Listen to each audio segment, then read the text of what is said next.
Hey, what's up? It's Guy Torry in the place to be. Got kicked out your mama's university. Hey, support me. Follow me on all my social media platforms, at Guy Torry, at Guy Torry Live, but also on my 5 websites. Yes, I said 5 because I'm a narcissist like that.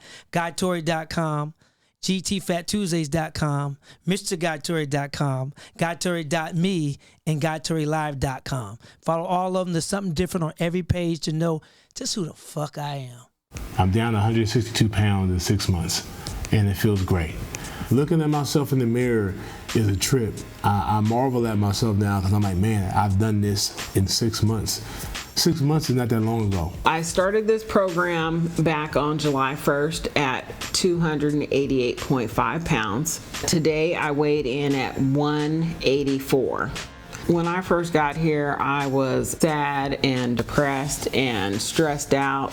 Over time, I regained my self-esteem, my willpower, my determination, and those things have helped me to grow and become happier with myself and in life. Use code TFU10 for a discount on the full body cleanse.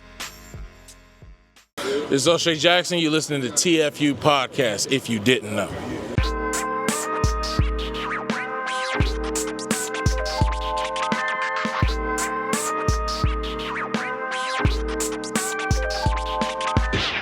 Welcome into another episode of TFU Podcast. Let's go. Today we got a legend in the house. Talk about it. Actor, writer, comedian, radio host, Guy Torry. Oh, that was me. Okay, I was looking for somebody You a else. legend guy? I'm looking for somebody. You know, see, when I think of legend, I think of, the whole first season of Def Jam era. I think of, Rock, Chappelle, my brother Joe, and, Right. and Martin, and all them. When I think of those are my legends. You know what I mean? Yeah. I think those are all those people you just mentioned are 100%. Adele Givens, legends. yeah, those are my but legends. those are the people that you looked up to until you got to be God. Right. Until Now, I found my everybody knows voice. Yeah. When your voice came about now, you a legend. Not Joe Torry's little brother anymore. There you go. Because that was my name when I first started. I had to look at my birth certificate again to see exactly what I was. Joe Torry's little brother. Other dudes used to get girls off of hanging with me saying, "Oh, that's Joe Torry's little brother." Right. And I was like, "Dog, I had a name." Right. That's why I dropped Torry when I first started. What's crazy is this. I know Joe because Joe used to play basketball at my park. He did Memorial what? Park He in did San what? He attempted. He attempted. Okay. He wasn't very good at it though. He wasn't, but he did love the sport. Yes. And he's competitive, and everybody knows Joe known for being strong. Yeah. He is and strong, angry. Yeah. Strong and angry. Yeah. And Joe's one of those guys, when he's on, he's on. Ooh. When he's on the court. But when he's off, he's awful. Right. Exactly. But I love Joe. Very man. competitive. We used to play every morning in Santa Monica. Damon Wayans used to open the gym in Santa Monica, and we go play. And Joe was so competitive. We was on the same team, and he said I didn't pass him the ball quick enough. He guarded me. I went to the hole for a layup. He blocked my shot. Damn. And he was on my team. Same team? He's that competitive. He blocked my shot. You ain't passed the ball quick enough. You had 3 dudes on you, Joe.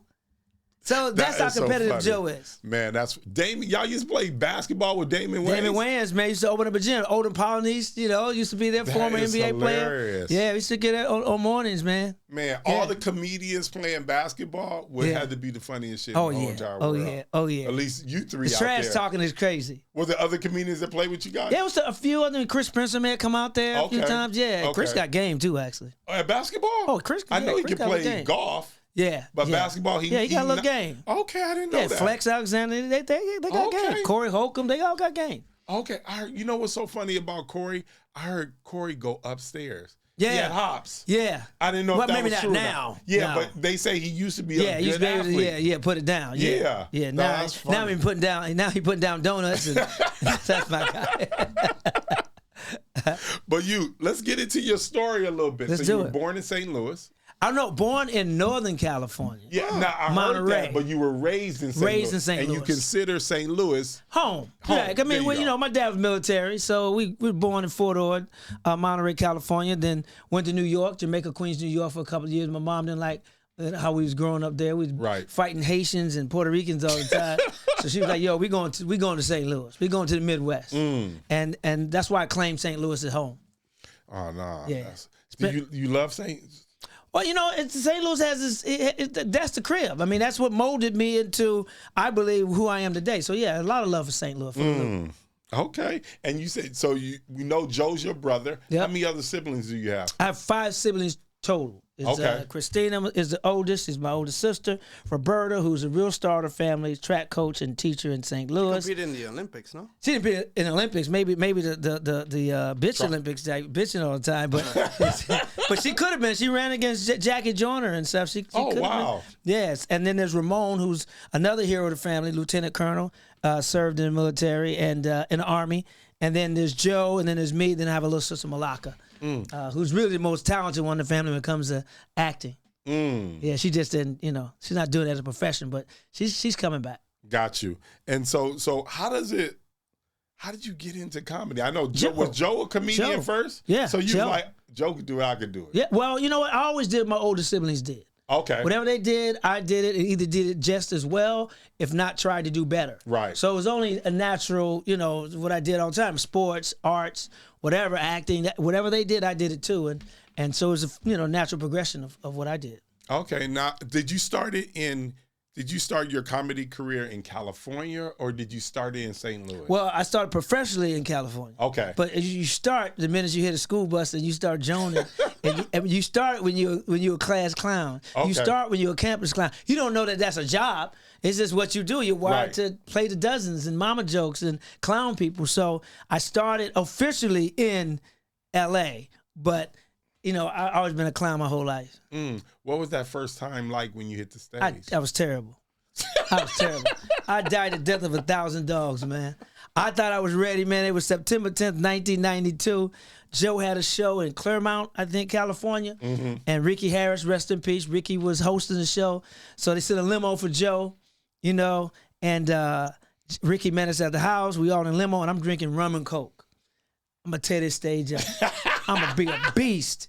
I'm going to tell you, I was like barking. Man, I got on stage. I died the death of 1,000 dogs, man. Damn. And Ricky Harris went on stage and did 10 minutes on me bombing. Man, he's like, he was a rock wall in the car. He said he got on stage. He was like a little cat. Meow, meow. Oh, I died. I was cool when I was going off the cuff, when I was doing the crowd work. Right. The minute I went to my written material, trash. Straight ass garbage. But I went up the next night. I was like, you know what? Go up the next night. And I did a little better. Comedy Act Theater in the Merck Park. Now, when they talk about that, they talk about you got to constantly keep tweaking your performance. Yeah. Is that how? Is that always the case, or once you become experienced as you are now, you can just write in? You already know that's gonna work. You still kind of do both. It's like marriage, you got to keep tweaking and act like you love it. No, no, you got to keep working it, because you never know when that piece you have to make that bit a classic bit is going to happen. Got you. So I tell young comics, because sometimes comics we get in our heads and we're performing for other comics, so we're afraid to do the same bits. When you got to do that same bit over and over again to get it exactly, it's like clay, it's like sculpture. You got to keep working at it to get it pristine, to get it to that bit that's classic. So a lot of comics, we're getting our heads, we perform for other comics. All these other comics heard my bit before, but the audience hasn't. Right. It's probably a whole new audience, and the percentage of that same exact audience being there again, all of them is not gonna happen. That's why each comedy show is unique. None of those people gonna be in the same place, space, and time ever again in life when you're on stage doing that joke. It's gonna be a certain percentage that's turnover, a large percentage that's turnover. So keep doing that bit until it's right. I heard a story about Chris Rock. I was thinking about shooting a special, and I was gonna have this director direct it, and he said he asked Chris Rock, "How do you get your special so tight?" Yeah, your specials are always tight. Your 50 minutes, your hours. And Chris Rock's some of the greatest advice I ever heard. He said, "I work on 10 minutes at a time, and once that 10 minutes is pristine and it's perfect, then I move on to another 10. And when that 10 is good, I move on to another 10. So after about you get 4 solid 10-minute bits, the rest you can kind of fluff and bullshit your way through it. Got you. But that's a great formula. And when I did Phat Tuesdays at the Comedy Store, Chris used to come up and like, yo, can I get 12 minutes? I'm like, can you get 12 minutes? You asking me? You Chris Rock. You can slap me and take the mic. We can do a reverse Will Smith. You can slap me and take the mic. Right. You Chris Rock. But he would go on stage and do 10 minutes or 12 minutes. And then you see that same bit on his special, and it's flawless. Got you. So you got to keep working that bit. Did you know right away that people were repeating jokes? Not repeating, but like practicing the bits? Or? I mean, you know, because you see, if you're a comedian, you see it all the time, but you see it get better. You see the fat being shaved off, and you see it being molded, and you see where there's old tapes of Richard Pryor back in the day at the Improvisation in New York, that when the first original Improv, and he's on stage bombing. Like, he's bombing Richard Pryor, but then those same bits today are his classic bits, because now he worked it and got it right. And that's what you got to do. It's like a relationship, you know? I heard the one thing about comedians, it's hard for them to deal with the silence when they're telling a story. Is that tough? It depends on. It took me a minute to get there. Now I appreciate the silence. Okay. But in the beginning, you just want to get it out. Right. But now, 33 years in the game now, it's like that silence is golden. Because now you're storytelling, and now you got them. Right. Now if you want them at that moment and they're talking, it's table talk, chatter. You don't want that. But when they're sitting there like this, and hanging on to your every word, that's beautiful. That's beautiful. That's magic. The one thing I know is about Chappelle, and we'll get to it, but since we're talking about the subject that we're discussing now, is that I notice his comedy seems like it's changing. He's evolving. Yeah, it's changing to more storytelling. Yeah. And it has a slight political slant to it too. Well, he always had little hints of politics. Okay. And a lot of comics have over the years, from Pryor to Dick Gregory, to George Carlin, to even Whoopi, even though she does one-woman shows. But there's always, we have that voice, that platform, and I think that's our responsibility to do that. And like when we talked about the silence and stuff, those moments are moments that I can remember, that I don't hit all the time, but those are my Pryor-esque moments. When I'm on stage and I got the audience to the palm of my hand, but I feel like I'm outside my body looking at me telling that joke, and it's like all you see is my silhouette and blackness, and the audience is like this. And so what Chappelle has morphed into is both. He's a comedian, and so he's storytelling. He's letting you know his point of view, but he also has the slapstick, funny shit as well. Right. And that's a complete comic. When you got the physical, you got the political, you got the personal, and you got the even the crowd work. The off the cuff. I mean, you're complete. Now, how long after you say you bombed your first time? How long did it take you before you hit the stage? The next night. Next night. Went up the next night, Comnac Theater, Leimert Park. And how did that go? It went a little better. I didn't kill it, but I didn't bomb, right? Because I'm not gonna let a room conquer me. I'm not gonna let. There's some rooms out there that are considered tough, and if I don't have a good set, some comics will never go to that room again. Oh, you ain't gonna beat me. I'm going back to that room until I conquer it.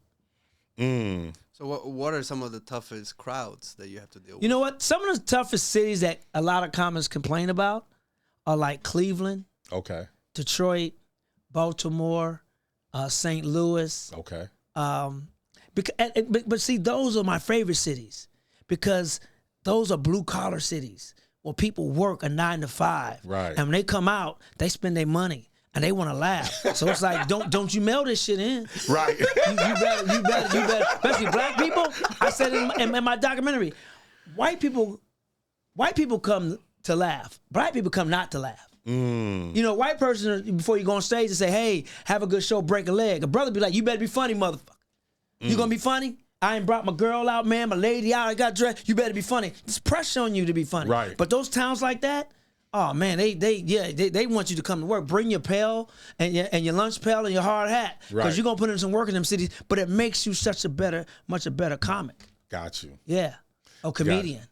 So did you create Phat Tuesdays? Yeah. I know you're doing a documentary, and we're definitely gonna get into that. But did you create Phat Tuesdays? Created Phat Tuesdays at the comedy club. At the Comedy Store. Yeah. At the Comedy Store. Usually, was that considered just like where white comedians And so then, how did you get Phat Tuesday in there? Because is this before Def Jam? No, around the same time, or just after? Def Jam was inspired. It wouldn't have been a Phat Tuesday without Def Comedy. Got you. Period. Got you. So when I got to LA in '92, man, it was after the riots, Rodney King riots. Right.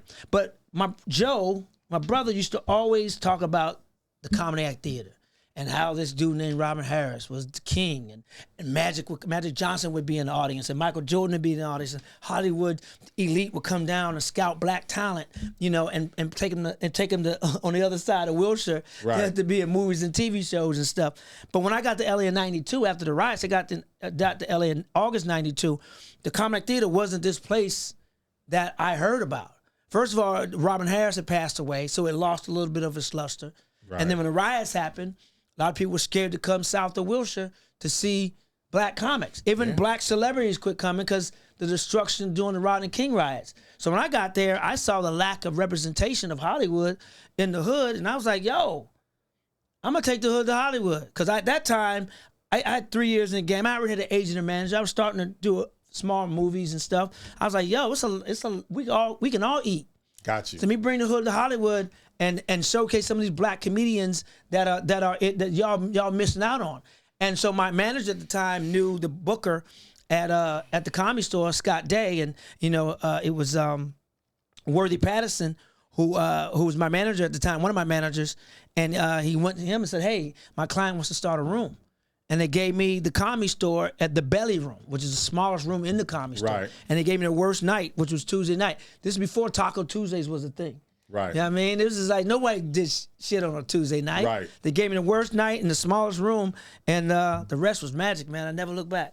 Who was that first cast of people that you brought out that first Man, night? those first comedians were like Dan and Green, Alex Thomas, who's been on this show, Daryl Heath, Chris Spencer. Joe would pop in. Joe was already, a star at that point. He would pop in. Bill Bellamy would pop in. Melanie Camacho was budding. Yvette Wilson.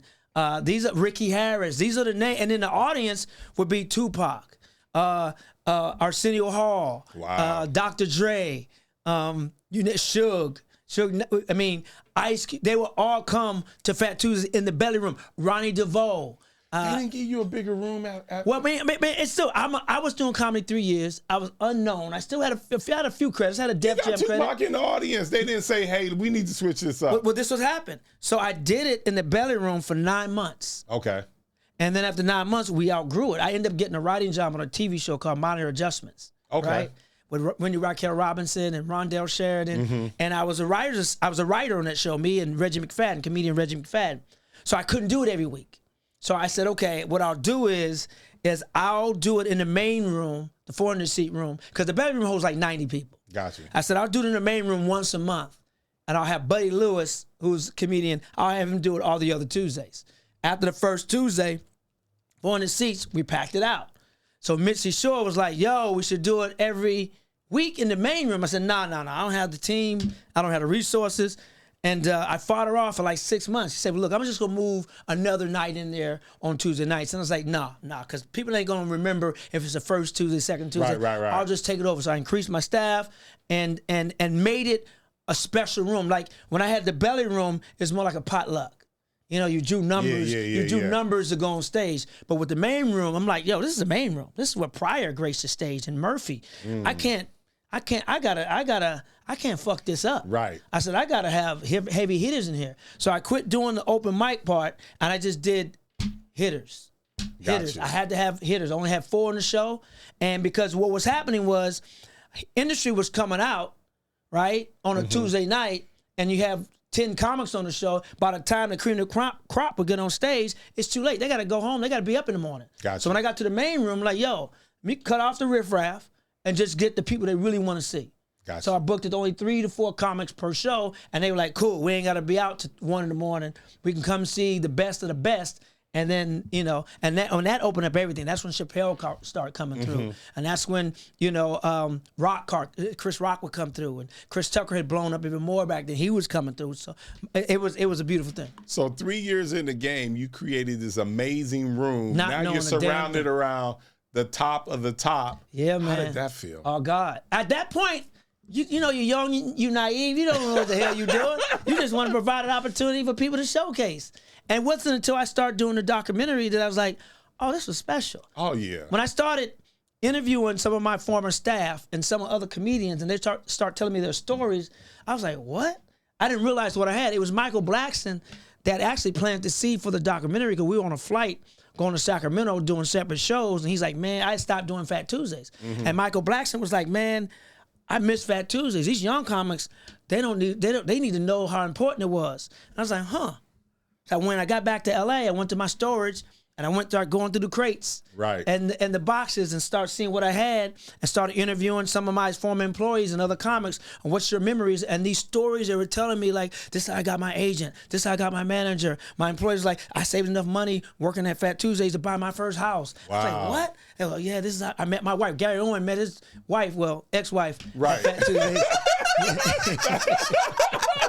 The reason why I'm laughing, because when I hear him talk about his ex-wife, it's crazy. Yeah, she was working for Magic Johnson at the time. Okay. And Gary would go up, right? First stage, Gary would get on because all the other black rooms wouldn't let Gary on stage. Wow. And so I was like, man, well, you funny, man. Come on, whatever. So she saw him, went back and told, Magic Johnson was managing talent at the time, and he brought Magic back, who is my favorite NBA player of all time. That's why I'm a Laker fan. And she brought Magic there and saw Gary, and it was like that. So it was that type of night. It was like the nigga net, right? Before that, we were networking. We were like, really, it was the Cotton Club. It was BET Awards every Tuesday night. It was the spot to be, from Prince to Denzel to Montel Williams to Montel Jordan to you name it. They were in that room. Kanye, before he was Kanye. Kanye's mom, rest in peace, would come. You name it, they were at Phat Tuesdays. Wow. Do you ever think about bringing it back? No, not like that. I'm not going to catch lightning in a bottle like that. If I bring it back, or when I bring it back, it'll be different. Now I do bigger shows at downtown LA, LA Live. Right. I've done a few on the road, make them special, because at that time, it was the only thing like it. There was really no white mainstream club successfully doing an urban night before Phat Tuesdays. There was no Chocolate Sundays. There was no Mo Better Mondays. Oh, okay. There was no Whacked Out Wednesdays. There was no Crack 'em Up Thursdays. Got you. Phat Tuesdays was the first night like that was successful. Eddie Griffin did one night at the Comedy Store for a couple of months. It didn't last because, fights were breaking out. But Phat Tuesdays came along and did it, I won't say the right way, they did a more chill version of that. And the rest of history. So it spawned these other nights. And I was appreciative because I couldn't put all the black comics up just on Phat Tuesdays. I was promoting these other nights. Mitzi Shore, rest in peace, the owner of the Comedy Store, was mad that I would shout out Chocolate Sundays when they came along after, or More Better Mondays, or Whacked Out Wednesdays. But I was like, look, I can't service all the black comedians just on Tuesday nights. I need these other nights. It's a lot of us black comics who need to be on Sunset, who need to be in Hollywood being seen. Right. So they wouldn't shout me out. They wouldn't shout my Phat Tuesdays at their nights, but I shouted them out every time at Phat Tuesdays. Wow. Yeah. I didn't care about that. You do what you do, I'm going to do what I do. Right. Because I needed a night to go up somewhere else if I didn't feel like hosting. I'm going to go on at the Improv on Monday nights and work out. I'm going to go to Laugh Factory on Sunday nights and work out. So, it's all good. Who was your favorite? If you had, I know most of these people are all your friends. Right. Who hit the stage on Phat Tuesday that just absolutely just ripped? Oh, man. Chris Tucker would blow it up all the time. Oh, okay. Tommy Davidson would come through. Ooh. My brother would come through and lay in. His crowd work was incredible back then too. And so these are some of the guys that came through and just blew it up. Yvette Wilson would come in, and Melanie Camacho would come in with her flavor and get the crowd excited. The drop-ins like Chappelle, the drop-ins like Chris Rock would come in and I didn't advertise. It was really, social media wasn't around back then. And I didn't advertise who was going to be there. So were people seeking you out to get on Phat Tuesday? Well, yeah. Or did you seek them out? They were seeking me out after people heard about it. Right. And then I got to the point where it was a conflict of interest. So I had a friend named Terrence Reynolds from St. Louis. He moved to LA, and I taught him how to book it. I made him the booker because I didn't want to be, too people close. Was getting mad at you. Yeah, exactly. And I came up with a system to book comics. Okay. I put every comic in LA and the ones that were frequent in LA on a list, and I had a number system, 1, 2, 3, 4, 5, and I had combinations of like how you put a top tier lineup together. Gotcha. You can't have all ones on a show because they're openers. You can't have all twos on the shows. You got to have a 1. To go have a 1, you got to have a 5 or a 4. 5 or 4 are like headliners. The 5 is really what they drop in. Like Cedric the Entertainer would come through and blow that shit up. So those like Joe, Cedric, Chris Rock, Chappelle, all of them were like 5s. The 4s were like the guys who can close the show, the earthquakes. Right, you know what I'm saying? And then the 3s and the 4s, it's a system. So I put these combinations together, and all he had to do was follow that number, look at the name, look at the number, put those together, and you have a solid lineup. Got you. Now, does some comics bomb sometimes? Of course. You know, it's gonna happen. You know. And you were. In a sense, you were kind of like Martin of the show, right? The host, yeah. I was inspired by Def Comedy Jam, inspired by Martin Lawrence, inspired by my brother Joe Torry, inspired by Bernie Mac, inspired by, Cedric. Those first couple of seasons of Def Comedy Jam, it'd be no Phat Tuesdays. There'd be no probably Guy Torry without, Def Comedy Jam. That's always get my salute. So you also did Def Jam, yeah. I did Talk Def about Jam. your Def Jam experience. Man, that was the girl that brought me to the dance, right? And I had an opportunity to do Def Jam the last season Martin hosted. I was doing comedy maybe a little over a year. And Joe was like, you ain't ready. And he was right.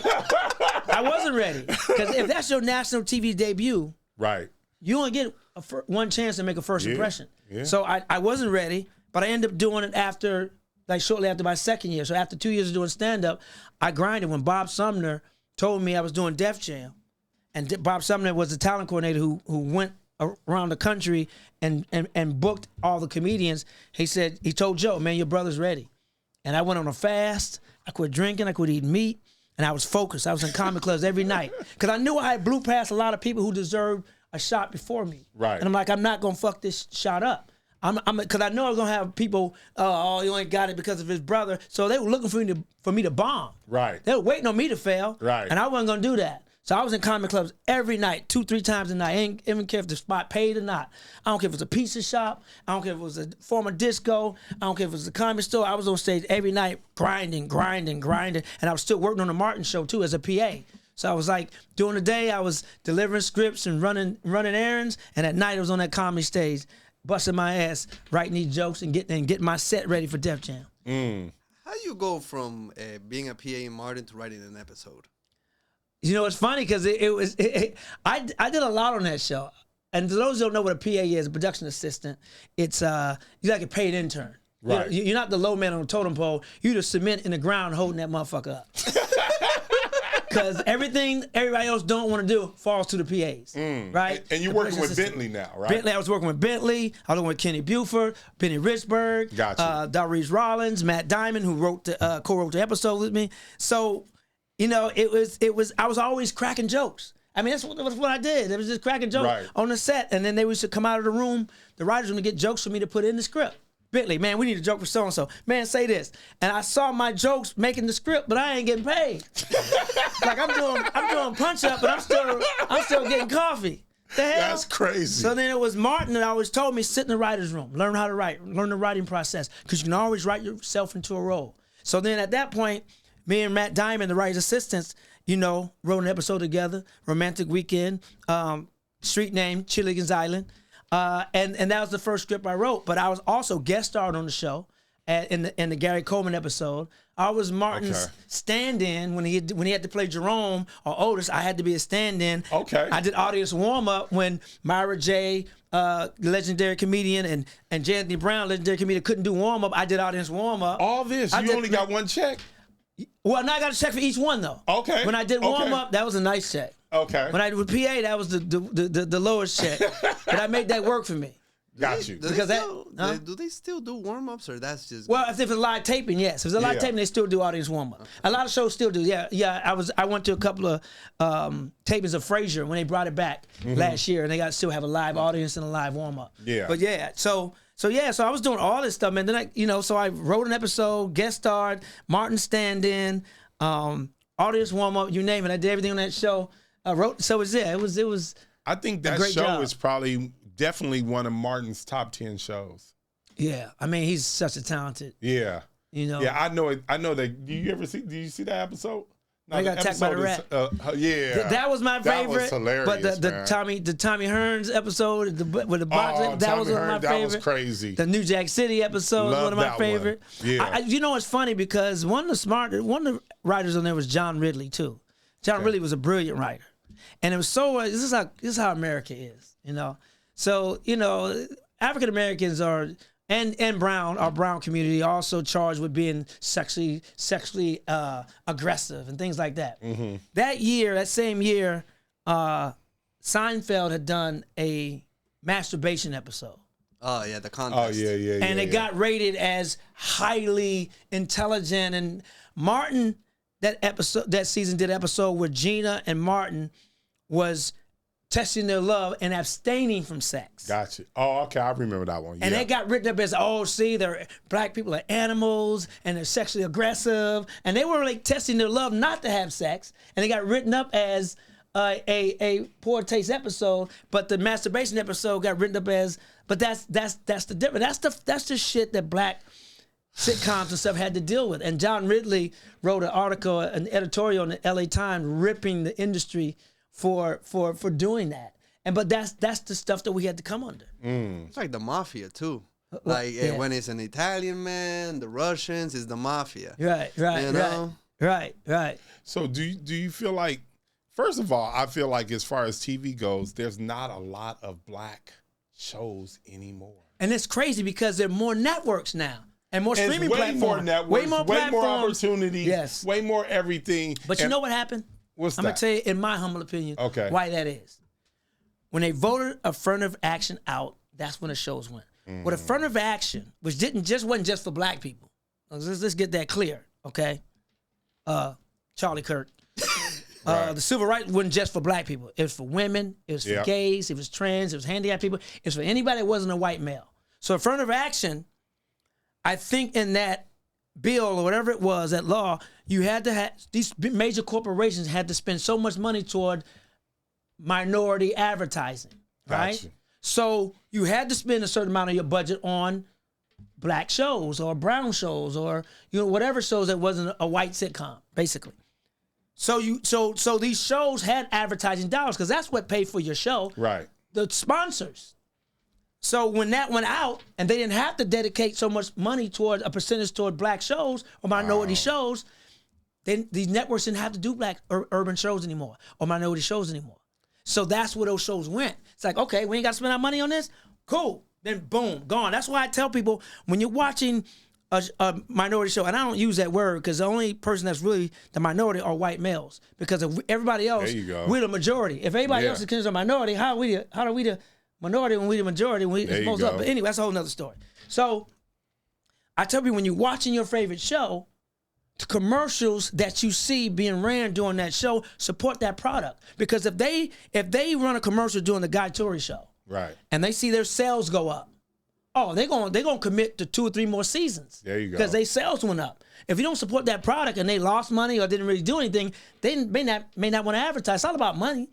So if they see an increase in their sales and their product, they're gonna spend more money toward that show. So you gotta support those brands that support you.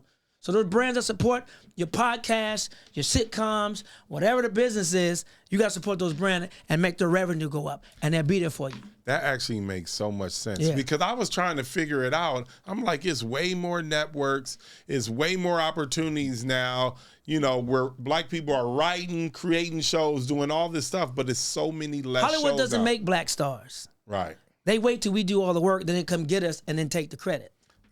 It's what they do with black women and most women in the industry. A lot of these corporations, they have these these guys in positions, and they have the black women or even white women do the work, and then in the meeting they pass it off as their own. Gotcha. Like but Lakeisha did that, but Lakeisha don't want to say nothing because she's a subordinate, and Tom gets all the credit. But that's what they do with us. It's like we do all the work, we do all the grinding, and then once we get it there, it's like, okay. And then we built him. We built her. Have you ever had a situation where they stole something from you? Oh, absolutely. Absolutely. There was an HBO show that was stolen from you? I had an HBO show stolen from me before. I wrote when Def Jam was ending, I created a show. It's funny, with John Singleton. Right, I met John Singleton because he had, Joe, my brother, done Poetic Justice. Right. So I met John, and he knew I wrote the episode of Martin and stuff like that. And he was like, "Man, create a TV show with me." And I'm like, "Okay, all right." And it's funny because even though I wrote the episode of Martin, I still wanted to be in front of the camera. That was my goal. And so John saw in me what I didn't see in myself as a creator and a writer on that level, even though I did that one episode. But, you know, I created this show for Joe when Def Jam was going off the air, and Joe loved it. John Singleton loved it. They took it over to HBO Independent Productions at that time, and the show was taken. The idea was floated to another artist. The artist didn't, I don't think, took the show. So they wanted to take it away from Joe. Well, I think Joe may have fumbled that because it was a time when he was going to do an HBO special, and the formula was, from what I understand, is they give you 2.5 hours first before they give you an hour. And Joe's already hot off a Def Comedy Jam, so he wanted to go straight to the hour. Like, I need an hour. I don't want to do a half hour. I want to do an hour. Gotcha. And I think there was some decision making. So when you do HBO special, you get a development deal. That's what it was back then. Gotcha. In the 80s, 90s. And so Joe ended up not doing the special, and I think they took my show idea and gave it to somebody else. Can I ask I won't say what this is. So is Hollywood the kind of place, it seemed like, because we talked to Bentley, and Bentley was telling us that he's only received one residual check. I saw that episode. I was like, I was like, Jamie Foxx been on forever. It ain't never really came off there. See, man, what are you talking about? One, and he was like talking about how sometimes Hollywood is unforgiving if you were to fight that situation. Yeah. And do you find that to be true? Yeah, you can get blackballed, blacklisted. Absolutely. It happens like that in comedy clubs around the country. Some clubs, if you have somebody on the road with you and you're counting seats, because you know you get bonuses for certain, you know, sellouts, right, and seats sold. And some comedy clubs, man, if they see you or your person counting seats, if you're not their big money maker, right, they don't like that. Some clubs, not all, some clubs don't like that, and you will not get booked again. So you just gotta. That's crazy. So you just gotta suck it up and you gotta look at the bigger picture, because it's not about the money. It's about really working on that set, working on that crap that's gonna be for your special, be for that late night television appearance, and that's where you win. Sometimes you gotta have blinders on and be blind to the bullshit and look at it for what it is, and that's satisfying the audience that's there who want to laugh, increasing your audience, and especially nowadays with social media, that's what you really want to do. This was before social media, but you want to build your audience, and then giving them a reason not to book you. I mean, giving them a reason to bring you back other than just being funny. It's like you sell seats, you sell tickets. Right. And that's what was happening with the whole social media craze with these social medians, as Bob Sumner calls them. And that's the thing, man. It's like, I love what this generation of comic, I love what they're doing with these skits and the internet. Right. I love what they're doing. That's their portal. Every generation have a different way into the big machine. I just want them to go put the reps in on stage, because what's happening is the cart is being put before the horse. Oh, I know. So now it's like you're selling out a room, and you're supposed to headline with a 45-minute to an hour set, and you got 10 minutes. And now, if someone's come to a comedy club for the first time in their life, and that's the representation of what live stand-up is, what's supposed to be an hour set is 10 minutes, and you getting up, popping up like toast, walking out, that's bad for comedy. And we've lost a live customer forever. So I just want the social medians to go on stage and get the reps in. And quit having your entourage. They coming in with so many, coming in with an entourage, yo. It's like, yo, are you kidding me? And they're coming in already with a sense of entitlement. There's a few out there who still love the old school and ask questions and drop some gems on me. But a lot of them are like, oh, y'all old school Def Jam. What do y'all know? Okay. Those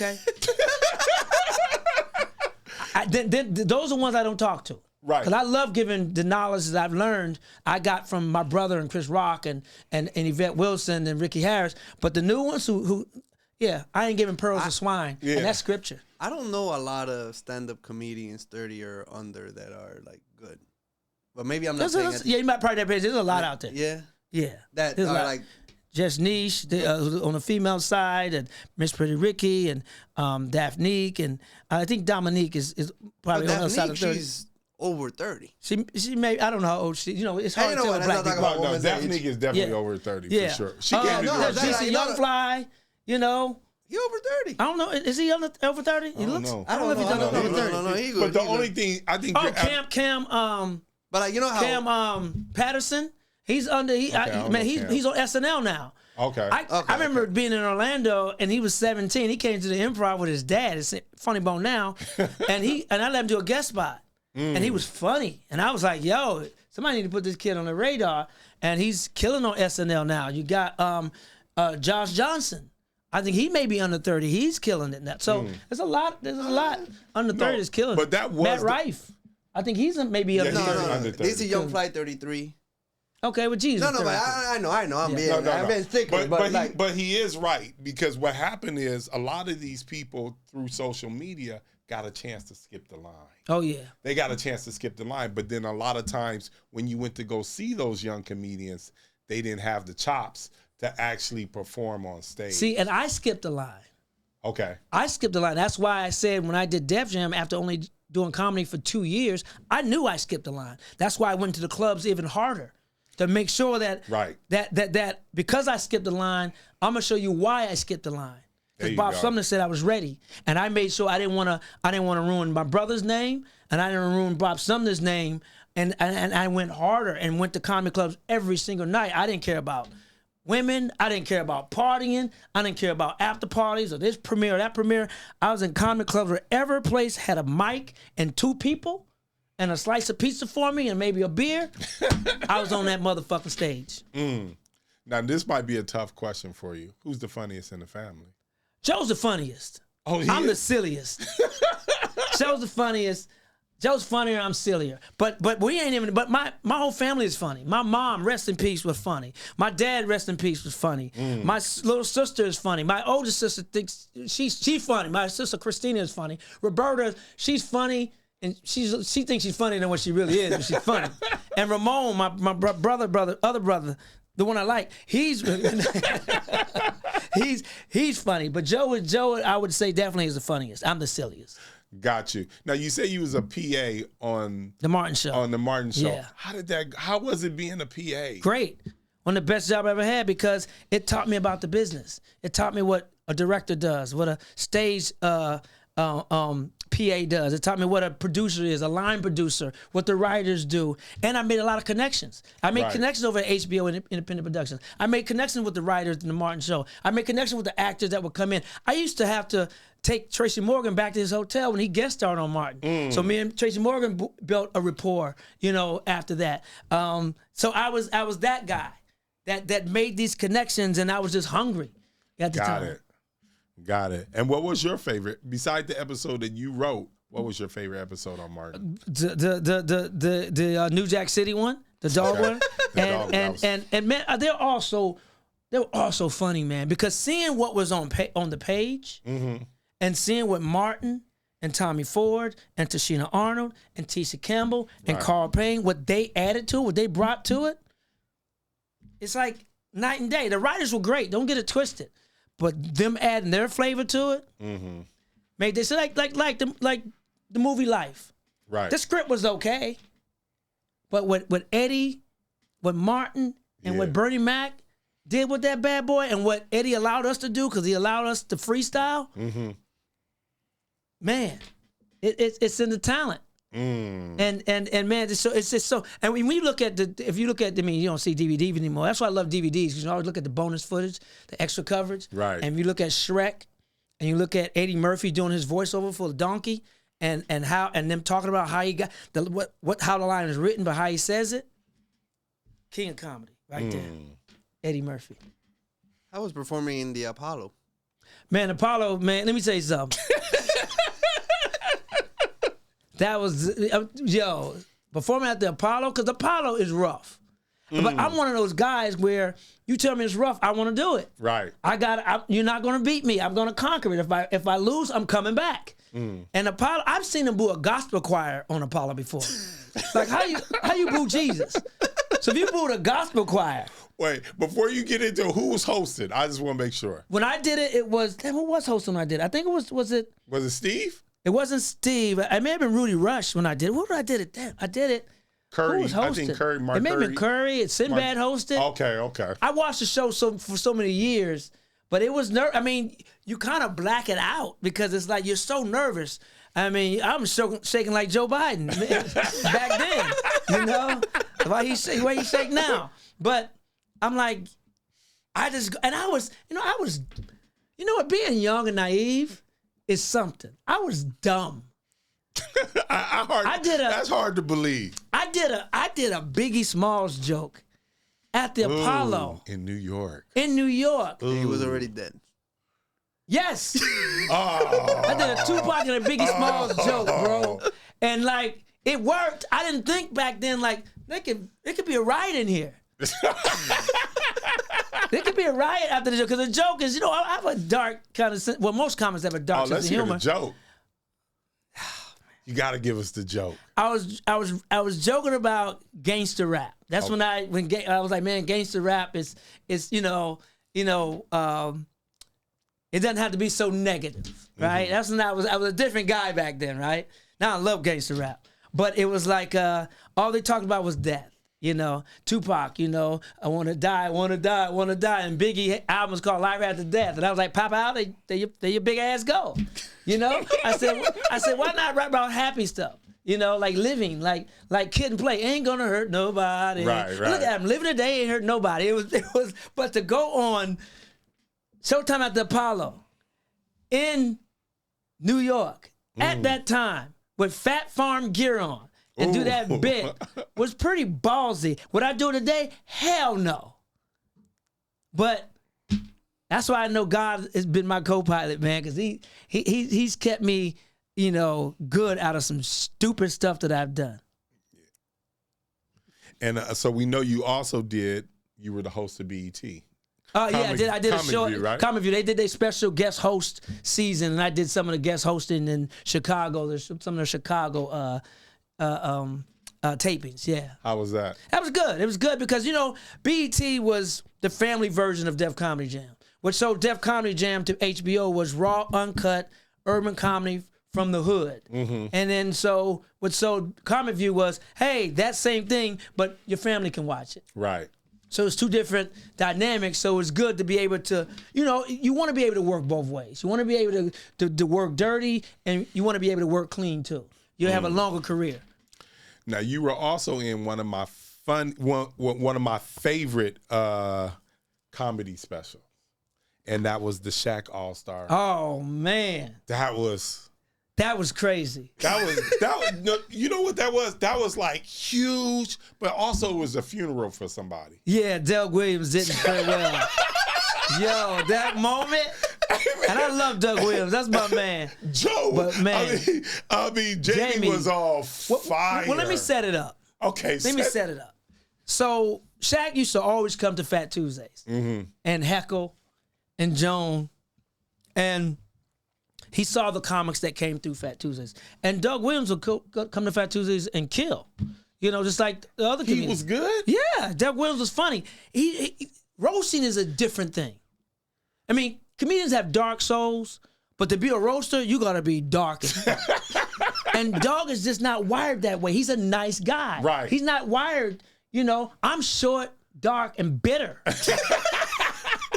And so is Joe, and I'm attractively challenged. So I got a lot of bitterness in me. So I'm gonna come at your head. Right. Period. Right. So Doug isn't wired that way. He's a writer, and he's funny writing material. But as far as like coming after someone, that ain't him. Roasters, we're a different breed. Right. So when it started during the pre-show meeting, it was like everybody's fair game. On any roast, everybody on the dais is fair game. Right. Right? We're all mic'd. Right? So the thing was, you can heckle somebody during their set. Gotcha. All good. You can do it. So, fair game. So then when it started, and honestly, Doug Williams his career was still coming up. Gotcha. And then when I saw Doug Williams there, I was like, how the fuck he get here? And not because he's not funny, it's the fact that I know he's not wired that way. Right. He wasn't a name at that point. Right. Like, who did his agent or manager fuck to get him here? Right? No disrespect. But he was there. So when he mentioned it in his set, I was like, yeah, you're right. We don't know how you got here. You just wandered in off the street. But man, when Jamie, I'm sorry, I've seen that clip at least, I'm not exaggerating, 2,000 times. Me too. I laugh every time like I'm seeing it for the first time. And I mean, it was just like, we had to kind of put him on suicide watch. Because it was like, he got destroyed. Man, what? It was one of the funniest moments in comedy history. Absolutely. I'm just going to be honest. I am your conscience. I mean, like, where did Jamie come up with that? Like, I'm not Jamie. I mean, come on, man. Like that was not scripted. That's Jamie just being Jamie. Oh my God. That's not pre-written. That's not like, I gotta roast in 3 weeks. I'm gonna work on it. No, that was in the moment, off the cuff, right there, butt naked raw, right there. And it was like, I think about that moment, and I'm like, thank God I survived. Thank God I went early, and thank God I didn't bomb. Oh no, when you went on, you immediately went after Jamie off the top. Yeah, big 616. Hey man, that's what you gotta do though. It's like this is how comedians work, especially ones that are, those roaster kind. Right. We're like the Terminator. The minute we see anybody, we're already lining up what we can say in case we get in that mode. It's Right, okay. right. He's light skinned, he's beige, his hair thin a little bit. Boom, like this motherfucker. He got kind of a big nose. He's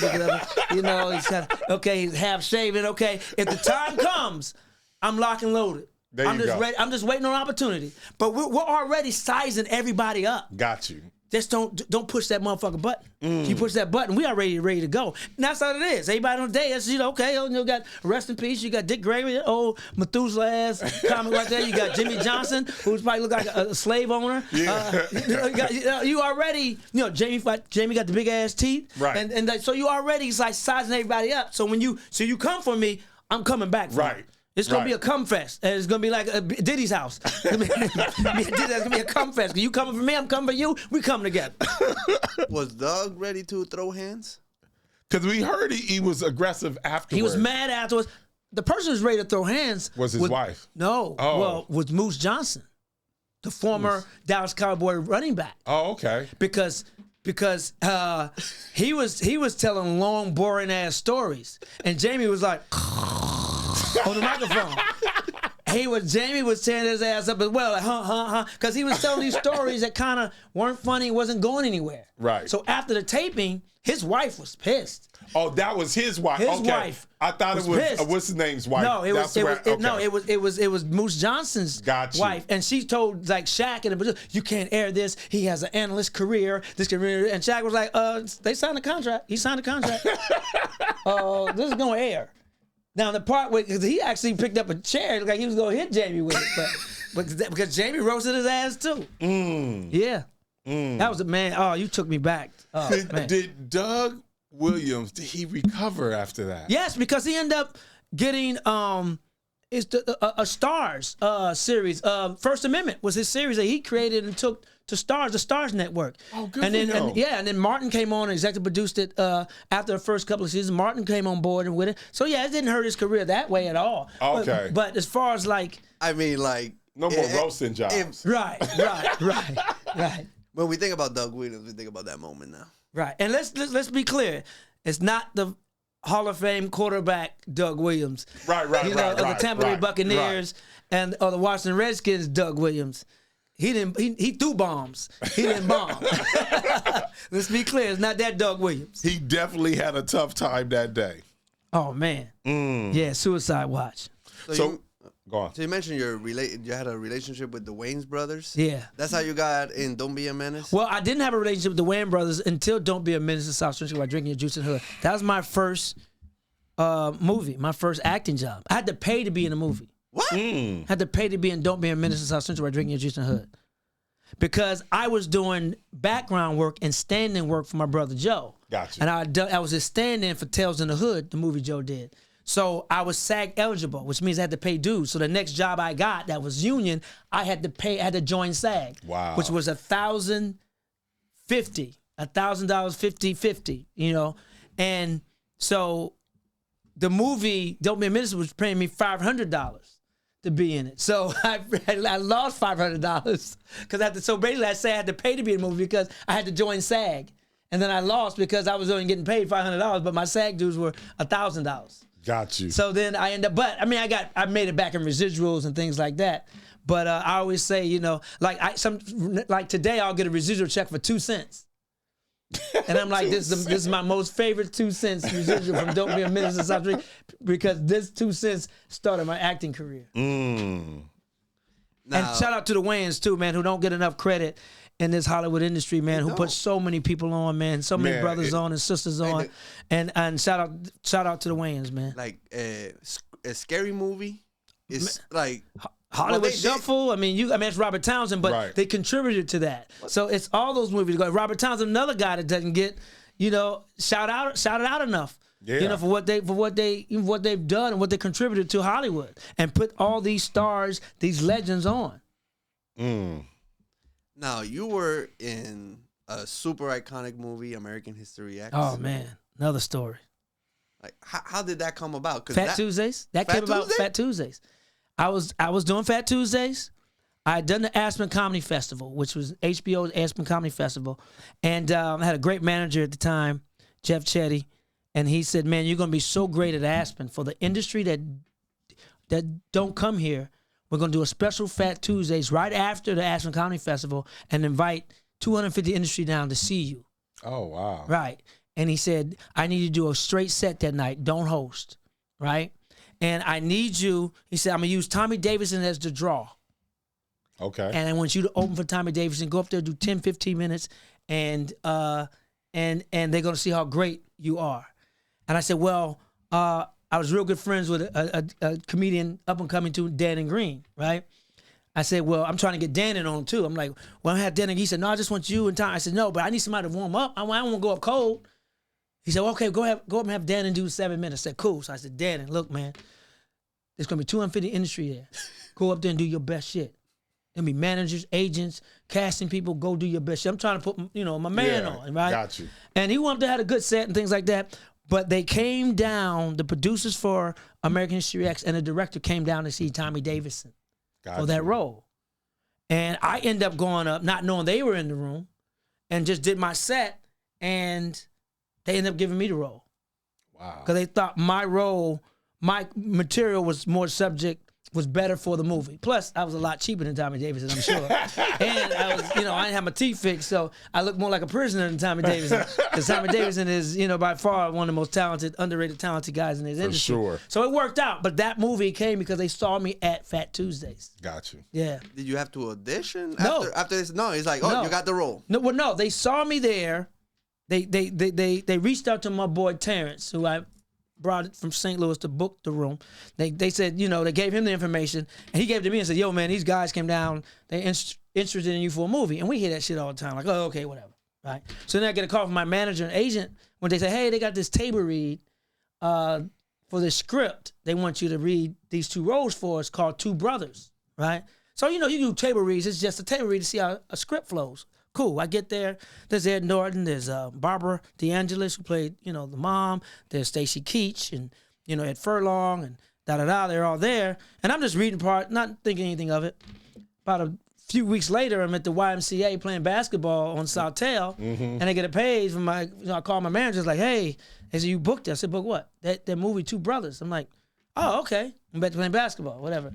But they ended up changing the name to American History X, but it was originally called Two Brothers. Got it. And I also booked a pilot from being at the Aspen Comedy Festival. I booked a sitcom called Good News, UPN, created by Ed Weinberger. And it was based off a play by David E. Talbert. And it's funny because I booked that sitcom. We shot the pilot. I booked American History X. We wrapped the pilot at 2 a.m. I had to be on set of American History X at 6 a.m. Wow. So I went from a sitcom, which is big and overacting, to a film like American History X, which was serious. And the director was like, you have the green light. I trust you. Damn. Do whatever you want with this role. And I was like, wow. But because I knew the script and I wasn't going to take anything too crazy, and man, it was magic. And then working with Ed Norton, who's one of the greatest actors of our generation, one of them, I was still green, but I learned a lot from watching him work and knowing, what lenses they're using and not be too big, because, it's not a sitcom. Sitcoms, you can be big because it's 4 cameras and it's live audience. When film is subtle, it's different. It's like, so, yeah, I was just always been a student and a sponge because of my insecurities. And so I study hard because of my insecurities. So your lines in the movies, were there any improvisation? A lot of improvisation. So the scene where you're in the laundry room. Improv. Ed Norton was a Boston Celtic fan. I'm a diehard Laker fan since I was 10. So, and in before then, the director had issues with some of the scenes in the movie. He didn't feel like there were strong enough scenes to bring our character together for me to watch his ass, right? Save his, pause. So I went over his house one time. I remember being on the Def Comedy Jam tour. I remember getting back in town, and me and Danny Green went over to our director's house to work on scenes for the movie, to make it our bond a little bit more. So he goes, yeah, I just want the bond to be stronger. And we came up on the word nigga, right? And I said, well, you know what? The funny thing is, I don't know what the definition of a nigga is. I'm supposed to be one, apparently, but I don't know what the definition is. So Tony says, well, he's from Australia, he's Jewish, there's an accent. He said, well, we have some skinheads as consultants in Orange County. Let's call them up. Right? Because Orange County got a huge skinhead population, Orange County, California. This is crazy. So he gets on the phone. I'm on the other line. They don't know I'm there. He says, this is Tony Kaye, director of the movie Two Brothers. What's your definition of a nigga? And I'm like, well, that nigga said nigga, so it sound good coming out of me. I'm a nigga. I'm a fancy nigga right now. This is not his first time. Yeah. He said definition of a nigga. And the skinhead goes, well, hold on a minute. Hold on a minute. I'm like, and I'm taking notes for the character. Like, oh, he got to go look it up in a skinhead dictionary. Right? And he comes back and says, well, there's someone who's lazy, worthless, and should go back where they belong. I said, well, damn, blacks ain't the only niggas in. So then he says, he's asked another series of questions, and he said, well, do you think all black people are niggas? He's like, no, only some of them. I was like, oh, he a part-time racist. He don't hate niggas on the weekend. So I came up with the scene where it didn't make the movie, but it was a scene where I was in that scene where Ed and I are folding sheets. When I put the sheet over my head, all that was improv, But one of the parts that got cut out, I was like, I said, what do you talk about in your skinhead meetings? Like, who you decide who's a nigga or not? He's a nigger, he's a nigger, he's a nigger, he's a nigger. Wouldn't you like to be a nigger too? Be a nigger. But I guess it sounded too much like the Dr. Pepper jingle, so they didn't use that. But they used the other part about, I'm sitting there working next to a goddamn nigga right now. Da-da-da-da-da. All that was improv. None of that shit was in the script. Wow. The Boston Celtics scene was about, what can two men argue about and have different sides. That was a scene where I was passionate. We said, just turn the camera on and just improv this scene. He was passionate about the Celtics. I'm passionate about the Lakers. We went at it. The scene where we're like, makeup sex, because two men, no matter what ethnicity, we've all had makeup sex before. I don't care what ethnicity you from. We ain't all pissed our woman off and you makeup sex. All that was, I forgive. All that shit was improv. All that was improv. So a lot of people don't know what the movie was about. So it's about what's going on today. Yeah. I know it's about racism, but basically you changed the feeling of a skinhead. Right. Showing how ignorant racism is no matter what ethnicity. And one of the lines in the movie was like, in prison, we all niggas in here. Yeah. We all niggas to them. Yeah. And he saw the inconsistencies because he saw his skinhead group selling drugs to Mexicans and blacks. When it's supposed to be like on the streets, he was like, no, we don't deal with them at all. But they did. But in prison, they were commingling, and that helped turn him too. And also, Avery Brooks, who played his teacher outside, who knew him before he was a skinhead and was paying him visits in prison. And then when he heard what his little brother went through, so all that along with my character, helped change his mind and change his views. But so that movie reminded me, and I later seen it in life, but it all came together. So there's a person named Daryl Davis. Mm-hmm. So Daryl Davis it was a black guy that he would interview Ku Klux Klan members. Have you ever heard of him? No, I know they used to be on the Geraldo all the time.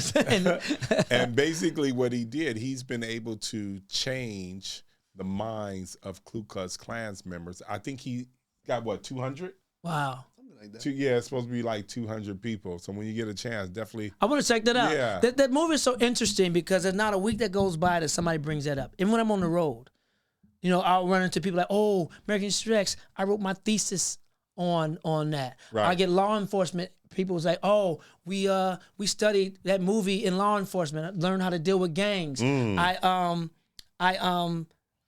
was doing a show in Dayton, Ohio one time, and I finished the show, and this white kid came up to me after the show in tears. He said, man, you don't understand. I said, what? He said, man, I was a skinhead. Wow. That movie changed my life. And he started welling up at the eyes. We started hugging each other like Clay Aiken and Tevin Campbell. We were crying. And it was, he's like, man, you please sign my DVD. And I get that all the time. They'll bring an American History X DVD to my show, and they want me to sign it. And then there's a story I tell all the time about the Lakers use it. Phil Jackson used it in film study. Wow. With the Lakers when they were playing the Sacramento Kings, they had Jason Williams who looked like Ed Norton at the time, was this white with the skinhead, and Edelman had that Hitler mustache. So legend has it, that story has it, that Phil Jackson would splice in game film with scenes for American History X, and it was used in so many different ways, man, that movie will always live on. And unfortunately, it's still relevant to this day. They're still ignorant as people who are judging people by their race. And the funny thing about it is we did a panel on it at the Museum of Tolerance, and we invited different skinheads. There are black skinheads, there are Asian skinheads, there are Latino skinheads, there are white skinheads. They're all skinheads, but they have different ideology. And like, y'all all stupid. I don't know what ethnicity you are. Oh, well, we don't like the welfare program. Blacks on the welfare program. There's a lot of whites on welfare too. What you talking about? So it's stupid ideology. So we know after that movie, you did Life. Life. Yeah, man, that was just so. How'd you get that role? Auditioned. Oh, wow. Auditioned for that one. Yeah, I auditioned for that one. And it was just, man, to work with Eddie Murphy, Martin Lawrence, and Bernie Mac. Wow. And then you had another host of great actors in that with Oba Babatunde and Shabaka Henley and Brent Jennings and then what people don't know, and I say this all the time, Cicely Tyson, who got completely cut out the movie, but she was in the movie. She played Eddie Murphy's mom, and she was great and dynamic in that. So it was a great cast, man, and just to work with directors and stars who trust you and allow you to be you, there's nothing better. When you get trusted by a legend, and then you get trusted by the director, and then period piece, because that's a period piece. So when you ad-lib, you got to ad-lib within that period. You can't say 2000 slang or 90 slang, right, and it's in the 30s or 40s. You better study that era and bring and come to work. That movie fucks me up because it's funny, but it breaks my heart that basically their entire life was thrown away. And I mean, how many black and brown people has that happened to over the years? Yeah. There's a message in that. It was funny and all that, but at the same time, it's like that shit's still happening to this day, and it's sad. Art imitates life. Yeah. No pun intended, but art imitates life. I'm sure there were so many great moments off camera. Can you talk about any of them? Bernie Mac telling stories, holding court. Bernie Mac is one of the greatest storytellers of hit stand-up, man. He's so animated. He's so passionate about the story that he tells that he would tell stories in between takes, in between set changes, and just keep everybody in stitches, man. Eddie Murphy looking out for brothers in that film. There was some bullshit going on behind the scenes, some racist shit. And Eddie Murphy checking motherfuckers right then and there. Like, okay, nah, we ain't allowing this on this set. He don't advertise it. You don't know it, but Eddie Murphy was looking out for black people on that film with some of the bullshit that the white crew was doing back then. One time in the barracks where we slept, in the movie where we were housed, we came in one morning and there was a stick figure with a noose around his neck hanging in there that one of the crew had put in there. I remember there was a search day on the set that I was there. Now, this is a black film. Black film, but then some of the crew was white. This is crazy. Yeah. And then there was a scene where when it started moving, we had the pickaxes, right? And there was an extra, or I don't like saying extra, a background artist or props that eat, some people call them, was he had the pickaxe, right? And he was doing it wrong, I guess. And one of the white assistant ADs was like, "That's not how you do it." And Eddie heard that and was like, "Motherfucker, wait a minute, what? You gonna tell a nigga how to pickaxe? Man, we've been pickaxing before your fucking great parents. What you gonna tell a nigga?" And then Eddie mocked him, and it was just like, yo, and the next day that guy was gone. He wasn't there no more, the white guy. But he was like, yo, you gonna tell, how you gonna tell a nigga how to use a pickaxe? We've been using pickaxes long before y'all. That happened with me on the movie Animal. The Animal with Rob Schneider. How you gonna teach me how to act black? You Filipino and whatever you mix with, you little short bastard. You ain't gonna tell me how to act black. That's why that movie was. I hated doing that movie. Hated doing that movie. Hated doing it. But yeah, so some of the stories on life, man, is just endless, man. Just how we got treated by Eddie, and that's like a lot of, especially my generation, that's our hero. Right. As a for comedian. sure. He's on most of comedians of my generation's Comedy Mount Rushmore. Did they ever find who put the No. stick? No. That's crazy. Yeah, man. In 1997 when we shot that movie. And everybody's there because of you guys. Well, because of Eddie Murphy. Yeah. But, and Martin. How was it? Okay, the crew. Because, how many what was the ratio? Because crews in Hollywood tend to be all white. Well, let's go back to American History X, right? American History X, there was no whites. I mean, there was no blacks or brown on that crew that I can remember. Wow. None. So a lot of days, I was the only brother on set because they would bust in them skinheads in Orange County, and it was me. Oh, they were real skinheads? Real skinheads. He wanted real skinheads. The director wanted real skinheads in the movie, so a lot of them, I heard of method actors, but he was a method director.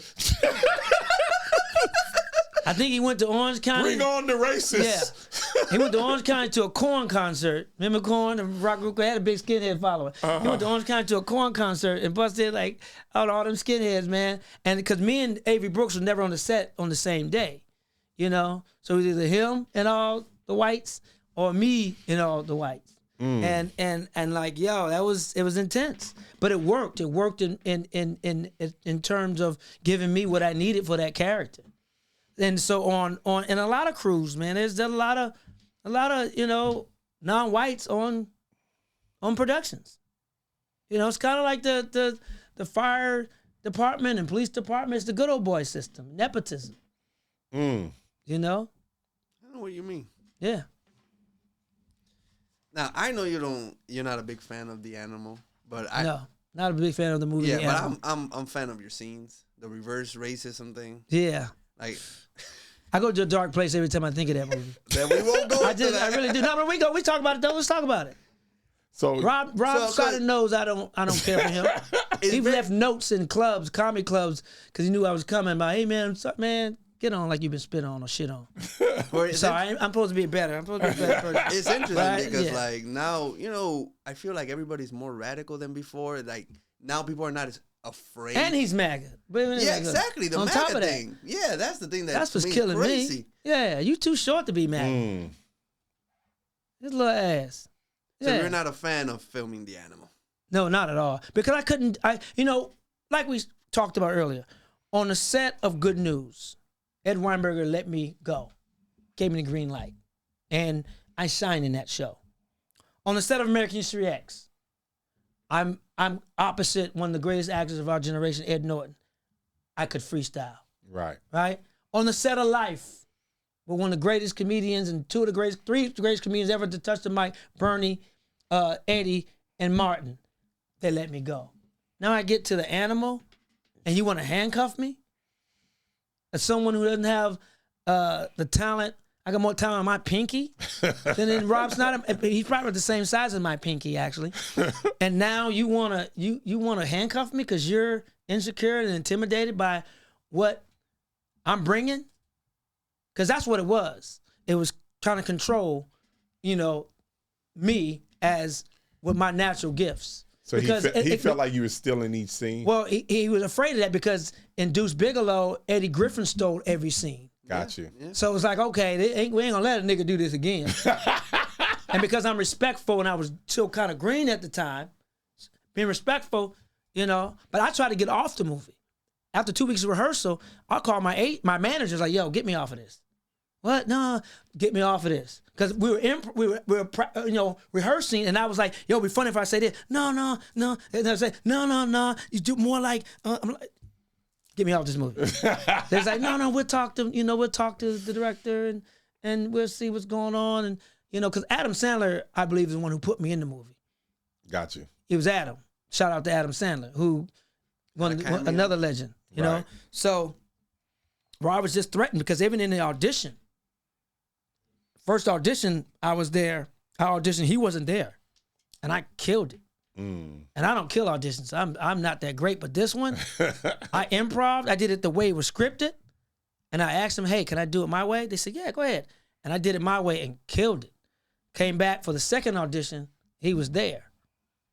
And they were like, Rob's a stickler for, reading the lines and, do it both ways. I did it both ways again. Director. He's just but he was a star. And it was a first-time director. And a kind of first-time, a guy who wrote it was his boy. So he had a lot of power. And so I did it the way it was scripted. I did it the way my way. They said, God, do it your way. I did it. Everybody was laughing, except Rob. And then they said, well, do it the way it's scripted. And I did it. And their faces on everybody was like, and I did it the way it was scripted. He's only gonna laugh. I was like, okay. Then I ended up getting a role, and then we started rehearsing, and I was like, yeah, this ain't fun. Yeah, this ain't. You want to show up on set ready to work. Right. I get there early. If I'm in production, I always get there an hour early. I'm like, it was horrible experience. I still have PTSD from that. And I had to train myself not to show it outwardly because I would be out doing my shows and people like, oh, I loved you in Animal. I used to always say, fuck that movie. And then somebody pulled my coat and said, look, you just stole somebody's joy. They loved that movie. Despite what you felt about it, they were happy to tell you they loved you in that movie and you just took their joy away. So I had to start, stop doing that. And but now when people see this, they're going to be like, oh, shit, I won't say anything about the Animal. Yeah, fuck. Well, despite you being, I guess, reined in, I was seeing the scenes and they're hilarious. They're funny. They're funny. Could have been funnier. Could have been funnier. Could have been funnier. In my opinion, I struggled through that movie. All man. Rob Schneider movies are like B Adam Sandler movies. They're like that. Like they're like the second unit. We have to produce another one. Right. I mean, cause the talent level is different. You got Adam Sandler, you got Rob Schneider. Come on, there's no comparison. I was working with Michael Bay. Michael Bay, it was fun, man. Because this is what's funny and how you have to have. So I always wanted to be in a Michael Bay movie, right? So there was a commercial that came up that he was directing. Mm-hmm. It wasn't even any lines in the commercial. And my manager was like, hey, it's got this Michael Bay commercial they want you for. It's an industry commercial. Like, it wasn't even going to be on TV. It was a Mercedes-Benz commercial that was going to be amongst the Mercedes-Benz people. And they said, not a lot of money. Really, you have no lines. I'm going to pass on it. I said, no. I said, Michael Bay's directing that. He was like, yeah. I said, I want to learn how he directs. I'm going to work with him one day, and I want to know his style of directing. I said, oh, okay. So I went in. I did the commercial, right? Booked it. That same weekend, I was going to the movies to go see a movie called Ronin that was out at that time at Westwood, in the theater in Westwood. And Michael Bay, I bumped into Michael Bay. I just seen him the day before, like, oh, Mike, hey, what's going on? And plus, I worked on Martin. He had done Bad Boys, so we had shared stories about Martin and things like whatever. And then so when the movie Pearl Harbor came about, in audition, he was like, oh, yeah, you got, read a couple lines, boom, whatever, good. But working with him is funny because it was a scene in that movie where the Arizona gets bombed, the ship that I'm, assigned to, and I'm peeling potatoes, and the bomb comes down, and it destroys the set in real life. Oh wow! Like the whole set was coming down on me. That wasn't supposed to happen. So it was coming down. I saw shit that wasn't supposed to be moving. And I'm like, oh, fuck. But this is the funny part about it. I'm a strong faith in God, right? I pray before every take. And say, Lord, allow me to make the right choices, right? So I said, Lord, I want a real reaction. When this fake bomb comes down, I want to be able, the camera's right here, I want to be able to have a good reaction, right? So, and I do little stupid stuff to help me that. Had a stick pin that I kept on the side of me. And when the bomb was going to come down, I was going to stick myself so the camera get the real reaction. Well, be careful what you pray for. Because I was peeling potatoes, I couldn't have his hand free. Right. So when that set came down and I saw that more shit was coming down as opposed to, I was like, that was a real damn reaction. And I hopped out the way, and it looked real because that in a real situation, and a bomb comes through your deck, it's going everything's coming with it. Right. And so because I played football in high school, and you always heard play till you hear the whistle, I didn't hear a cut. So I played it out, and I saw Michael Bay, because people were going to rush through the set to see if I was okay, and he was rushing, and he held him back because I kept going on with the scene. Wow. And they held him back, and in a minute they got the scene, it was like cut, and they rushed to him, and they said, wow, because that would have taken a whole day to put that set back together. Gotcha. And because I didn't. You didn't break. I kept on with. I didn't break character. I played on with the scene. I got the name One Take Torry. Ooh. One Take Torry. Let's go. Check the gate. Let's go. Check the gate. And I was like, wow. But it's funny how God prepares you for stuff early in life that you're going to use later in life. And playing football and having a coach that demanded play through the whistle, run a track, run through the tape. And even in wrestling, when I wrestled, play to the whistle, wrestle to the whistle. You hear the whistle, and you just wrestle. So act until you hear a cut. And you found, I guess you found out during that the set was actually really breaking down. Oh yeah. So what happened was they had a hole in the floor behind me, and a hole in the ceiling, and a cable coming down. So the bomb was on the cable. So when it came down, it would pass behind me, and you see this room, right? But when they tacked up the ceiling to look like everything was okay, they tacked it too tight. So when the bomb came down, it pulled everything with it. Got it. The lights, the beams that wasn't supposed to come down. I was like, oh. So they got a real reaction. One Take Torry. So you also did a movie in 2001 called Don't Say a Word. Don't Say a Word. Yeah, man. Gary Fleeter, director. Michael Douglas, Sean Bean, Brittany Murphy, rest in peace. Yeah, rest in peace. Jensen, yeah, man, that movie. Like, I love playing the dramatic stuff, man. I love doing dramas because I'm a comic. I'm a comedian. Right. We're dark on the inside. And when comedians can put their comedy ego to the side and tap into that darkness, we make great dramatic actors. You see it today with actors who do drama. People are surprised when Kevin Hart did that one movie with the drama. And I did an independent movie with him, a Russ Parr movie called The Last Stand, where Kevin Hart plays a comedian with a ventriloquist with the dummy. And he has a meltdown. And if you watch that movie, you see his meltdown. Like, back then I said, if he ever decides to do drama, he's going to kill it. So Robin Williams was another comedian who did drama very well. Adam Sandler now doing a bunch of movies where he's dramatic. I mean, we're dark people. Bernie Mac in Life. That man in Life, dude. That day when Biscuits gets shot, and Bernie was emotional. Right. That whole day, Bernie was telling stories the whole set. That day, Bernie didn't talk to anybody. Bernie was in that zone. Wow. He was in that zone preparing for that scene all day. And so when Biscuit got shot, run over the gun line, and he did that whole. Bernie didn't say shit to anybody. Stayed in his trailer all day for that, preparing for that scene. And that's what I've been blessed with. I've been blessed to work with people and learn from them and learn what they do. Halle Berry, I did a role. I had one line in a movie called Introducing Dorothy Dandridge. Okay. And Halle Berry played, Dorothy Dandridge. And my character name was Man in Blue Shirt. But I wanted to work with Halle. I wanted to see. Well, of course, it's Halle Berry. I ain't if I worked or not. I would have been an extra. I didn't care. He's as fine as beautiful. And she knew about Phat Tuesdays because she lived off of Sunset. She's like, oh, I have to come one day. I see Phat Tuesdays on the marquee. Every time I go home, I drive on Sunset. But what I learned from her that day was they were shooting her scene and they was doing her close-up, right? And she was flawless in her acting, right? So now they had to turn the camera around and get her co-stars close up. Mm-hmm. Now, they told her, like, hey, you can relax, go to your trailer. We're going to get his close-up now. And she's like, well, who's going to read the lines? I'm like, well, we have a script supervisor read it. She was like, no. Most actors will go back to the trailer and rest and have the script supervisor read it. She said, no, I want to be here for him. And the difference that makes is you have somebody just reading lines. This is your close-up. You got to play those emotions, and you got to match what the other person did on the other side. And if you get somebody just reading lines haphazardly, then they're not gonna pull that shit out of you. Right. Halle stayed there. Not only did she stay there and read the lines, she gave the same energy to the other actor as if it was her close-up.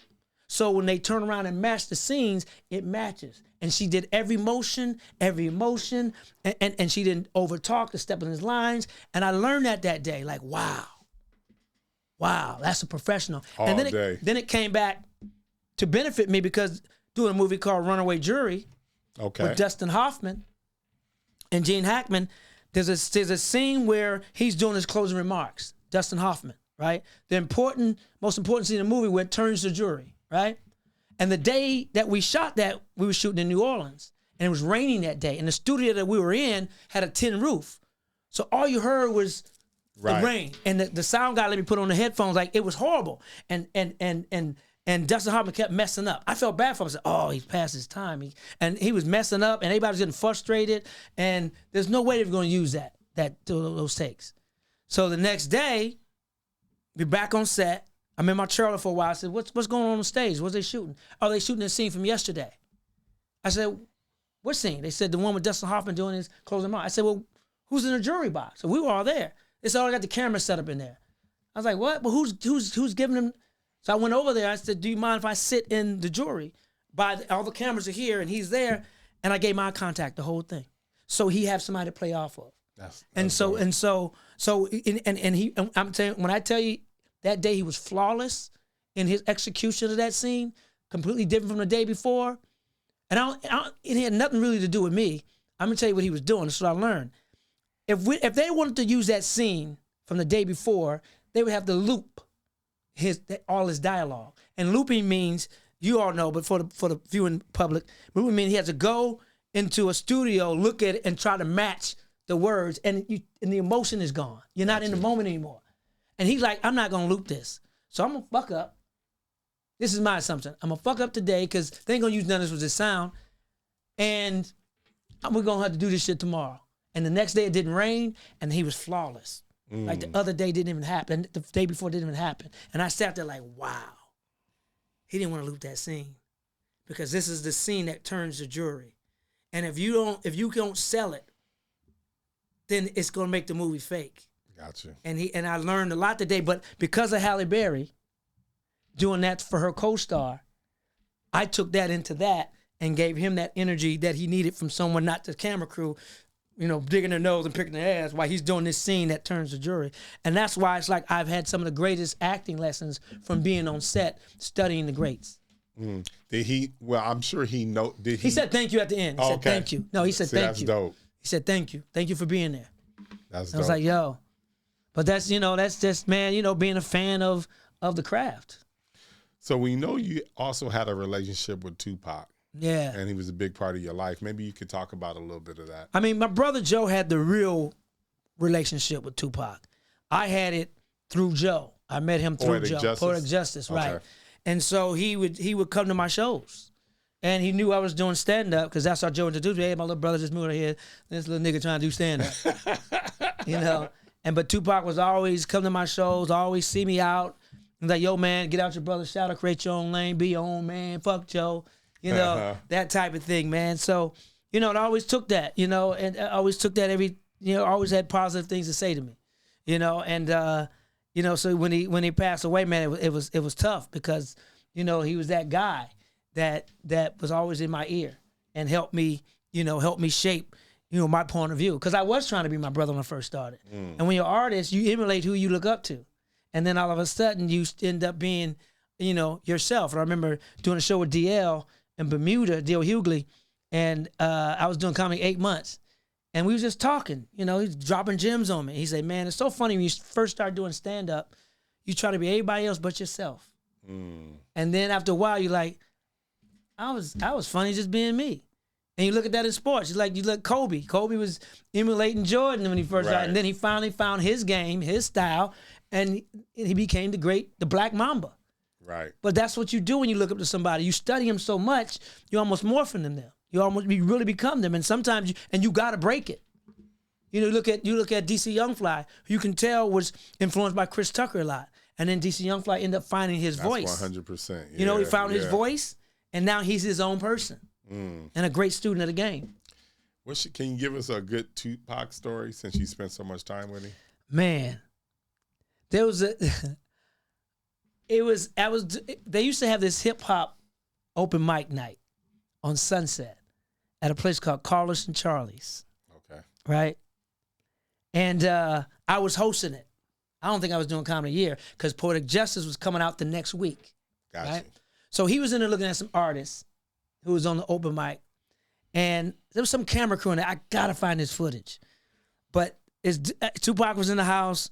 I had the mic. I'm hosting. Yo, we got, Tupac in the house, man. Tupac, come up here, man. You got a movie coming out called Poetic Justice next week. Can you tell us about the movie and what should we expect, whatever? He goes, yeah. He goes, sorry. He goes, hey, I want to say, fuck Janet Jackson, that old bitch, gonna make me take an AIDS test. And that was back then because, he was pissed off at Janet for really no reason. She was protecting herself by wanting him to take an AIDS test because he had the song I Get Around. And at that time, AIDS was new. And I think she had caught a cold on the set when she kissed Q-Tip or whatever. So she was just being safe, like anybody would. Right. Like he was like, yeah, fuck that Jackson family. I'll fuck all of them up. I'll beat up Michael, Tito, Jermaine, the daddy, every fucking body. I was like, and I was so new. I felt like Michael Myers when the Kanye West went off on President Bush. Right. Because I was like, and this is before that. Right. I was like, thank you, Mr. Pac. Back to you, Jim. I mean, it was so awkward, and how I transitioned out of that because I was still new, right? And I'm like, wow, But Janet was just taking precautions, as she should have. Right. But back then, nobody knew. Nobody knew. Now it would be ridiculous. Now we know, but back then it was still, AIDS was still the Wild Wild West. Yeah. So yeah, that was one of many. There been times when he wanted me to roll with him, It was after I think we went. I was at the House of Blues. We didn't go together, but he ended up being at the House of Blues. I was at the House of Blues when it was on Sunset across from the Comedy Store. I think it was LL Cool J performed, killed him. And afterwards, he was in his drop top, Rolls Royce. It's like, God, what's going on tonight, man? It was a Tuesday night. I didn't host Phat Tuesdays that night because I wanted to go see LL, and I think I had Dan and Green host. I said, well, it's a club called Peanuts. And Peanuts was this lesbian club. I remember Peanuts. On Santa Monica. Yep. With some of the baddest baddies in that motherfucker. Absolutely. That didn't like that. I went there one time. I'm like, why am I in here? My dick don't mean nothing up in here. I don't think they got a men's bathroom in here, but they did. I was with an NBA player, so I was able to get in because I wasn't a celebrity. You was a celebrity to let you in. I said, man, it's a club called Peanuts, man. Be some baddies in that motherfucker. You Tupac, man. You can get in, have fun. Oh, let's roll. But this was the height of East Coast, West Coast. He was in a drop top Rolls Royce. I was like, I did my fake call, oh man, this chick, man, I told this chick, meet me outside of my crib. Man, I'm gonna go holler at her. He said, oh man, when you tell a guy that, we like, man, go get it. We ain't trying to cop block. Go get it. I said, he said, go handle that, man. Where's it? I said, man, go down Sunset at some Sunset and whatever at the time, and man, you'll find it to be on your left-hand side. Okay, appreciate it, boom, boom. But I was just scared to roll around LA, because he had no security with him. And no security, he's by himself in a convertible Rolls Royce in the height of the East Coast, West Coast street. Yeah. I'm from the streets, but I ain't street at all. There you go. Nah, that's crazy. Now, correct me if I'm wrong, that I saw that you stepped away a little bit from acting? Yeah, I stepped away from acting, man. One, it's just, it started to change. You know, I didn't like some of the roles they were trying to, you know, force down my throat. But also, I was doing stand-up. And sometimes when you got stand-up, you got gigs. That's now money. And you have radio interviews that's scheduled. And they like, yo, they want you for this audition. They love you. They loved you in American Shaqs. They loved you in the comedy and all that stuff. And I'm changing flights, missing press to promote my shows or canceling weekends at the last minute with sold-out shows. And to do this audition that they hired somebody else for who never acted before. Like, you made me miss out on my money. And I'll probably ruin a relationship with a radio station or a TV station or even a comedy club or a promoter for a role that I wasn't going to get. And I just got frustrated with that. Like, and I had to start standing my ground, say, I know it's a necessary evil to audition. Yeah, you got to audition. But with my body of work and what I've done, you can kind of be like, okay, wait till Monday when I get back. Right. If you want me that bad, you're that thirsty for Guy Torry, then wait till Monday. And I got tired of canceling shows, got tired of that, got tired of the roles I was being offered. And just the fact, and then I with that on top of, I wanted to focus on my Phat Tuesday documentary. I wanted to go full-fledged on that. And you gotta when you're doing a story that sensitive and that important, you gotta be all hands on deck. And so, you know, I wanted to focus on that. Now I'm coming back to acting because I miss it. Especially the healthcare. But I miss it. I miss, you know, taking somebody else's words, and bringing life to it and playing another character. Tired of being myself. I want to be somebody else in a script. And the good thing, I guess, one of the silver linings about COVID is like, well, you can do the first audition through video before. Yeah, but it's nothing like being live. It ain't the same. I'm telling you, I'm better live. I'm better in a room. When we were pitching Phat Tuesdays to all the networks and the streamers and stuff, we started off before COVID in the room. And when I get in that room, I'm a shine. I'm good in that room.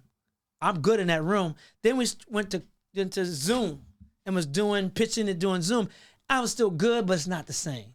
Got you. It wasn't, the energy wasn't the same. I mean, thank God we got it done and Amazon did it and did well and still doing well, still streaming very strong. But man, it's nothing like being right there in that room and that live engagement. Has there been a role that you passed up on that you was like, damn, I should have grabbed it? Was a role that my manager passed up on that I hate. He did. Oh, he didn't bring it to you? He told me later he passed up on it, and I was pissed. Not old manager, but it was, yeah. It was Blow. The movie Blow. Okay. It was a scene in Blow, and Ted Demme directed Blow, who directed Life. Okay. So he was like, yo, you know, and I didn't know until I saw Ted Demme at the NBA Entertainment League, because he played in the NBA Entertainment League with us. And he's like, man, I wanted you for the movie Blow, man, but you passed. I said, I passed. I didn't pass. Because I didn't even know you was reaching out to my team. Like, yeah, and I called him and said, oh, yeah, it was such a small role. Give a fuck. Bring everything to me. Right. Let me say no. Yeah. You forget who you work for. You get 10% of my money. Right. I don't get 10% of yours. Bring me everything. I don't care what it is. And that's sometimes the sadness of when especially you get somebody who's not African American, and like they'll pass on stuff for BET or TV One, thinking because they look down on it, but they don't understand what that means to our culture. That's your community. That's our community. Yeah. If we keep doing all the white shit, and they're gonna think we didn't left our community. Right. No. Give me the BET shit. Bring me the TV. Even bring me the Tubi shit. Just bring me all the shit, and let me decide. Because you don't know what my plan is. Right. And why that is important to our community to do that role. Yeah. Sometimes it's not about the budget. It's not about the network. It's about, here's a role I haven't played before. Here's another layer I can add to my repertoire. Here's another thing I add to my acting reel to expand my brand, but also expand my range. So bring me everything. Don't you dare say no to me. Now, since you're a comedian, how do you deal with hecklers? Because I always ask the comedians that come in. No feelings, no conscience. Oh, you just... One of the first rules my brother Joe taught me. Having no feelings, no conscience. Somebody heckle you, tear their ass up. Tear their ass up. I don't care if their mama just died, their daddy just died. Tear that dead mama up. If they heckle you or throw something on stage, you tear their ass up. What was your first experience dealing with a heckle? First experience helped me a lot. Okay. Because I was actually at the Comedy Act Theater before I got my teeth fixed. Dude had on some Bill Cosby type sweater, and I was going in on him. Christmas sweater, fucked up sweater. sweater, the Betsy Ross knit that sweater, all that type of stuff. He said, what about your fucked up teeth? And I paused. And that's when I learned the power of self-deprecation. Because everything people used to joan on me about my teeth. I used to say, I know my teeth fucked up. I know I got a raggedy mouth. I know my teeth in my mouth, my top teeth yelling down to my bottom teeth. Why you chipping? Why you chipping? And then my bottom teeth saying, man, fuck you. I bust a cap on that ass. And when I went in there and started like I was crying and telling these jokes, the audience were dying. And in my mind, I'm like, wow, that self-deprecation shit works. And that was the first time I can remember responding, because I didn't want to be that guy that really went into the audience and did crowd work, because that was Joe's thing, and he was very good at it. And if I'm trying to separate myself from Joe, I got to be different.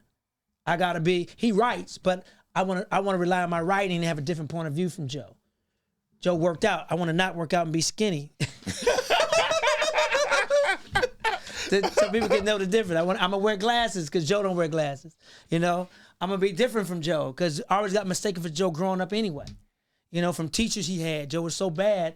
When I got that same teacher, they would mistakenly call me Joe. So I wanted to be as different as I could, and because I already sounded like him. I look like a crack version of Joe. So let me have a different style. And so it was and taking the words of Tupac, create your own lane, find your own style, find your own point of view. So yeah.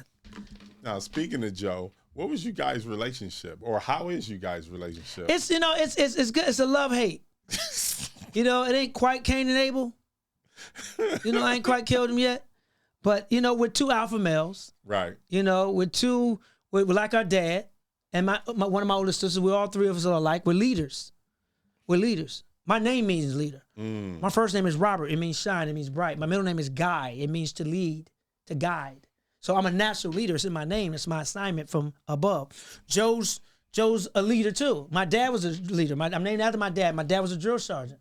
Took 150 men to Vietnam, brought 150 back. Wow. So we're leaders. So when you get leaders, and he's the older brother, then and he will not let you forget that he's the older brother. We're going to bump heads sometimes. I have to yield back.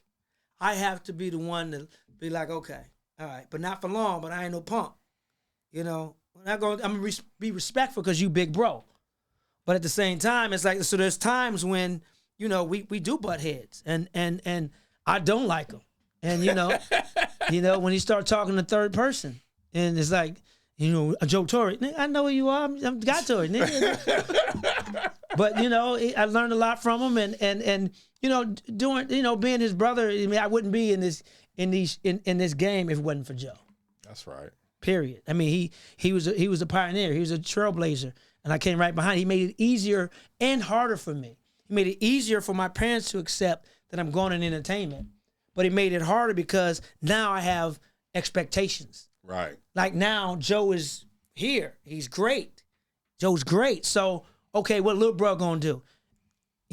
So it made me have to work 10 times, 20 times as harder so I can at least live up to the name.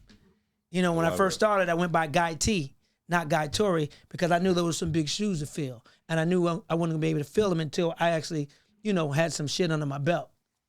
Got it. So as far as the state of comedy, how do you feel about it?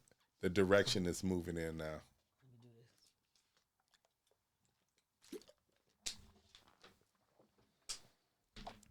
So the state of comedy, man, is like 31 flavors these days, because you have so many different genres in comedy, period. But right now, they're all trying to find the spotlight. Dave Chappelle turned into a storyteller now. Right. Right? He's evolved into that. That's one form of comedy. You have the social medians who has the skits and the sketches. Right. And the crowd work. Like crowd work is popular again now. It ain't anything new. They act like crowd work is new. Crowd work has been going on since slavery. Them niggas out there picking cotton, talking about Kunta Kinte half a fucking foot. Talking about massa. So crowd work it's been around since the beginning of comedy, right? So that's popular now. You have comedians. And comics. Comics says funny things. Comedian make things funny. A comic is just jokes, not transparent, They don't really tell stories. It's just set up and punchlines. You have no idea who they are. Comedians still vulnerable. They tell stories. They're endearing. You take a piece of you home with them, and we're all fighting for that spotlight. So it's and we need more voices in women comedians. There's a lot out there, but there's still not enough of their voice being heard and their point of view being told from the woman's standpoint. The trans community has come through and they're telling their stories, and the gay community are telling their stories. So everybody telling these stories. The thing about it is, though, with the social medians, again, a Bob Sumner phrase, it's like, these podcasts like this are very important because comedy clubs used to buy radio and used to buy TV for you to promote your shows. Right. Now, because of COVID, but then because of a lot of the younger comics ruined it because some of them don't know how to do radio. They cuss. They're not funny on air. You got to sell your show. They don't know their audience. You got to realize when you're talking to an audience, it's just a soccer mom station. You can't do anti-women jokes or be bad on women talking to a soccer mom audience.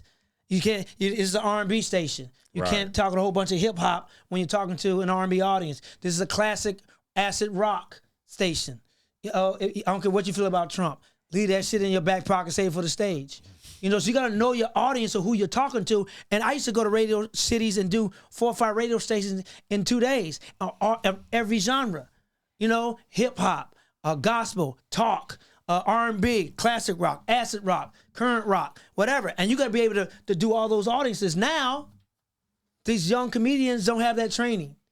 And because a lot of them don't know, they're ruining it for guys and women who like doing radio, who can do radio. So what's happening is a lot of people, my generation and above, aren't getting these gigs anymore.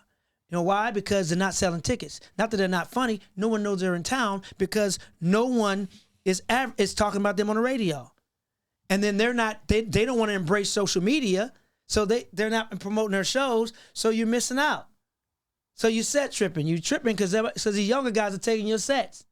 So it's like, I just wish we would come together and we teach them the art of the art of comedy.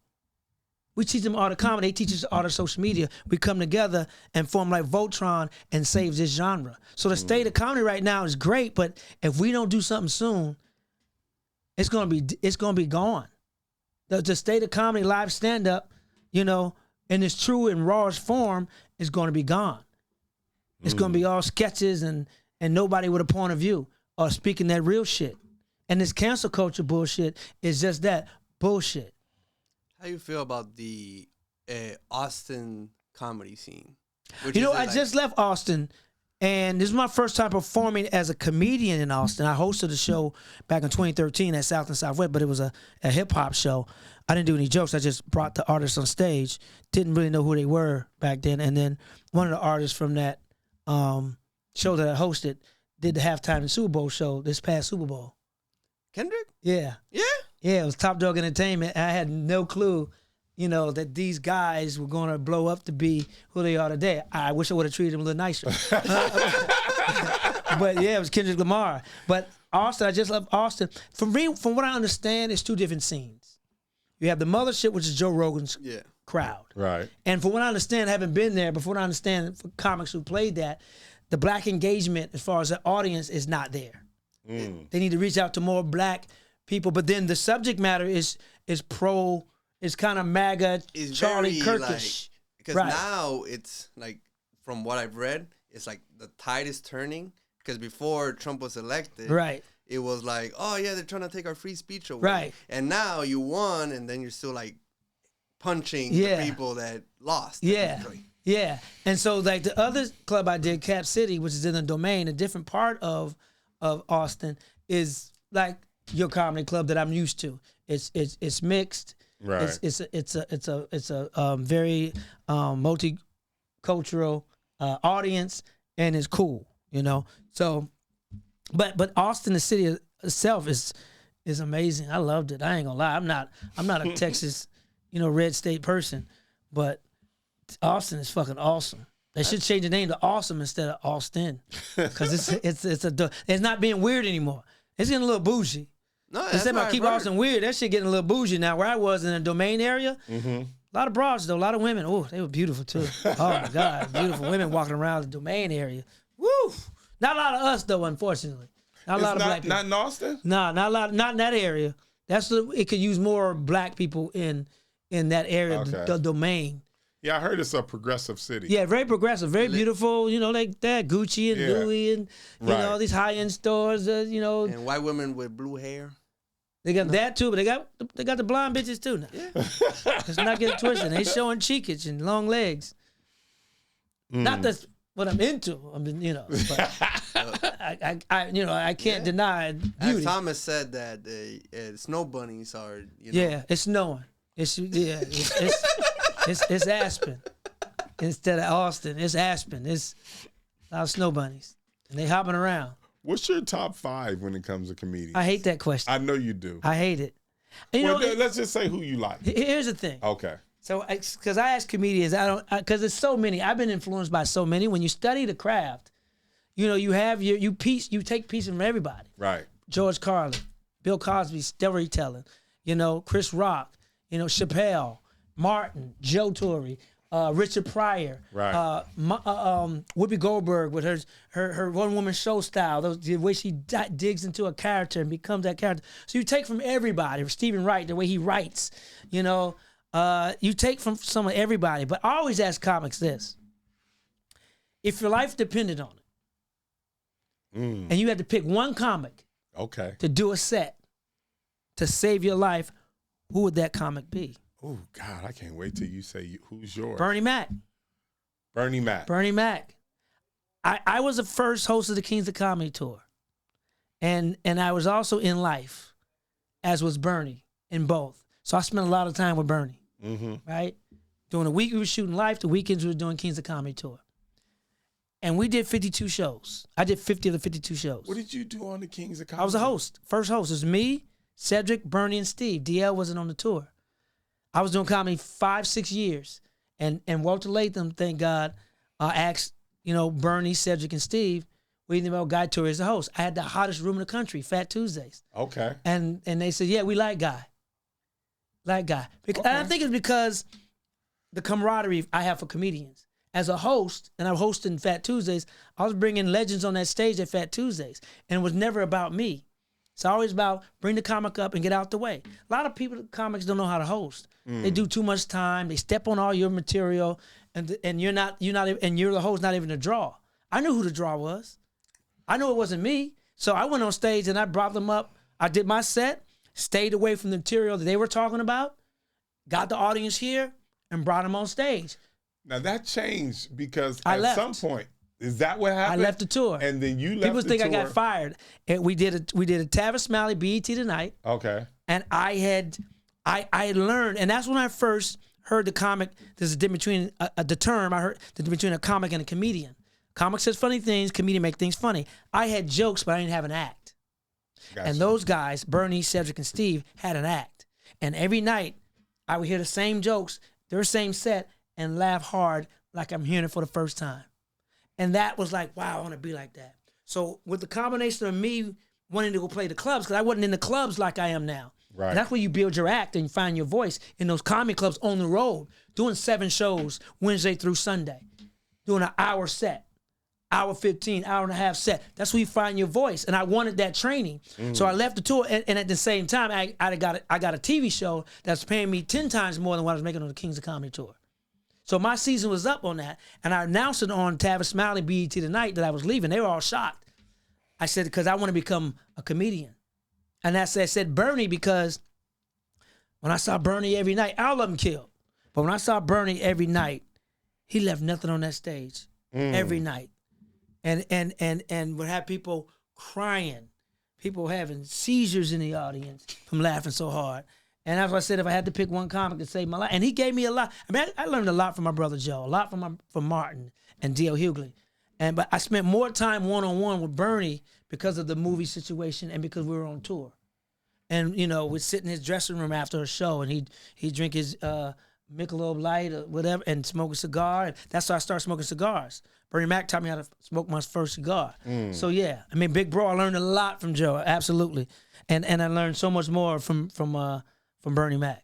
So when you left, is that when Steve decided to start hosting? Well, they brought following Bernie Mac was tough for anybody, and Steve was the closer on that tour. Okay, it was a tough road to hoe for that, because the styles. Right? Styles make fights, right? Because on paper, Steve was the champion. Out of the three of them, exclude me, he's the only one that had his own 2 TV shows. He had the Steve Harvey Show and Apollo. And he was the only one that had an HBO special at that time. So on paper, he's a champion. So he's the headliner. But energy-wise, Bernie should have been closing that tour. And whatever beef they say they had, whatever, Bernie was like, Bernie loved that middle spot no matter what. When he did the Def Comedy Jam tour with my brother and them, my brother was like, man, Bernie loved that middle spot. He don't like giving up that middle spot. And Bernie would go on that bitch and just tear a hole in that stage. There was nothing left. It was nothing left? It was nothing left on that fucking stage, man. So, I forgot what led me into that, the question you asked. No, because I was saying, because I know Steve, when you watched the video. When I left, they brought on DL. Which was smart because DL had his show on ABC. Okay. So now you're bringing in that crossover money, and he's rightfully so. He's one of the other headlines that's selling out 5,000 seats by himself, and that's what why they put that tour together. Instead of doing all the work yourself and you can sell bigger, you can do less time, make more money, and do bigger arenas. That's a no-brainer. Right. So I left to go do the TV show and to get in the clubs and work. They moved Steve as the host because Steve's a great host, and moved DL in, and I think Bernie ended up closing that tour. He did close. Yeah, so that was the order of that. Yeah, but Peter, you got fired. No, I left voluntarily. I did not know you started off with that tour. Yeah, that's crazy. Yeah, I learned so much on that being on that tour, man. Just this professionalism, how to tell a story, how to bring it every night, like you telling the joke for the first time again. I mean, we sold out 3 shows at MCI Center, which is now, Verizon Center in DC. We did Joe Louis Arena. We was doing arenas and theaters. And it taught me too, because it is a difference between doing a stadium, an arena, a theater, and a comedy club. You have to learn timing, because in a comedy club, your laughs are immediate. Because it's intimate. When you play a bigger venue, you have to slow your pace down a little bit and wait for the laughs to come to the stage and hit you. Yeah, I heard that. Otherwise, you're stepping on your shit because you don't think you're funny, but they're funny. It's just, and then you do an arena, you even have to wait even more. Your timing has to be, because it's delayed. Then you do a stadium, which I've never done. It's even more. So you're learning the different size venues and adjusting your act. That's crazy. As you do it, but you have to be mindful of that, because you'll think you're not funny. You're in a stadium or an arena. You think they're not laughing, but they are. It just takes a while for the laughs to reach you, and you got to slow your pace down and get into that groove. And what do you think the biggest difference between old school and today comedians? It's like that with everything. People want it fast. They don't want to take time and learn the game, no matter what profession you're in. Whether it be medical, whether it be arts, whether it be, engineering, you want it now. You want it fast. Microwave society. You want it just fast. You don't want to put in the work. You got to put in the work. You stay longer when you put in the work. You stay longer. You know more. You're more comfortable when you put in the work. Because here's the thing. As a 33-year vet, and doing all types of shows and all type of venues and all type of situations, clean, dirty, arena, club, empty club, full club, red states, blue states, ritzy audiences, ghetto audiences, Apollo audiences. You got to be ready for all that shit. And all that prepares you for your special. Because when you're doing your special, you're talking to all those people when they're looking at TV. So you better be battle tested. And you never know what arena you're going to be in as far as like the audience. And you got to be able to have that crowd work gene or that improv gene or that gift, because you never know what an audience is going to throw at you. You never know what type you think you're going to rip it up, but the audience, could be tight. How are you going to get through that? You got to be battle tested. Because what if you shooting your comedy special and you just happen to get a tight audience and you've never been in a tight audience before? It's going to throw your whole fucking time and all your shit off. So if you work every type of arena, every type of situation, I used to set myself up to fail so I can win. I remember I was doing comedy and bro man, Reginald Ballard, had just started doing stand-up. It was after the show Martin. He had a big name. He was just starting to do stand-up. So he was kind of new, kind of green. He wasn't where he is today with stand-up. He was new. I had already been doing stand-up. My name wasn't as big. And we was doing Philly. We was doing the Laugh House in Philly. And I was like, okay, that's my guy. I know coming after me gonna be a problem. Not that he wasn't funny, he was just new and green. Right. Coming after me gonna be a problem. Because they'll give you 5 minutes of grace on your name, black audiences. Any audience. I learned this from Jerry Seinfeld, comedian DVD documentary. They give you 5 minutes on who you are. Mm-hmm. Especially black audience. Once that 5 minutes over, be funny, motherfucker. So I knew me. I was a road comic, a seasoned comic. Been in all these battle-tested ass rooms. But I wanted to see how big my balls were. Can I follow somebody with a bigger name? Because he was bro man. I was Guy Torry, Joe Torry's little brother. I said, hey man, I need a favor. He's what? Hey man, I want to see how big my balls are, basically. Can I close? Right? Now, I'm not saying it because I want to be the headliner and I got this ego trip. No, I want to see how big my balls are. Can I follow somebody with a bigger name? Right? I said, you can do the same time, make your same money. I just want to see if I can follow, a star. Right. And he's like, oh, cool. Go ahead. But I do stuff like that so to see where am I in this game. Mm-hmm. If I think I'm Guy Torry, speaking in third person, then how big are your balls? Who can you follow? Can you handle this? Can you handle that? Can you go up in an audience where somebody just bombed and bring them back? Right. You got to be battle tested. Can you go in an all-white audience and make them laugh? Can you go all ghetto audience and make them laugh? Can you go to Wichita, Kansas and Dubuque, Iowa and make them laugh? Can you go overseas and make them laugh? Got it. You got to be battle tested. Overseas, huh?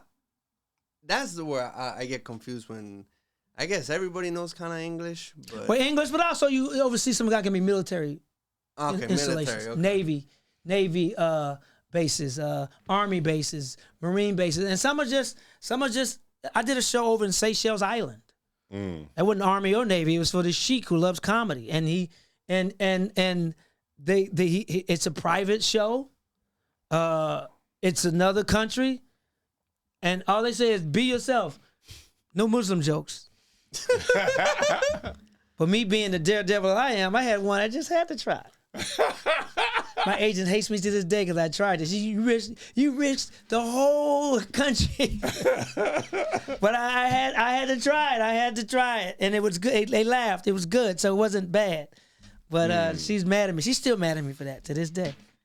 So you talk about, how did Bruh Man do that day? I'm just curious. I had a good set. Oh, he did? Yeah, because I went on after him. He went on. Right. He had a good set. He's funny. Okay. And he was funny then. He's even funnier now. But he had a good set. Okay. But I was gonna come on.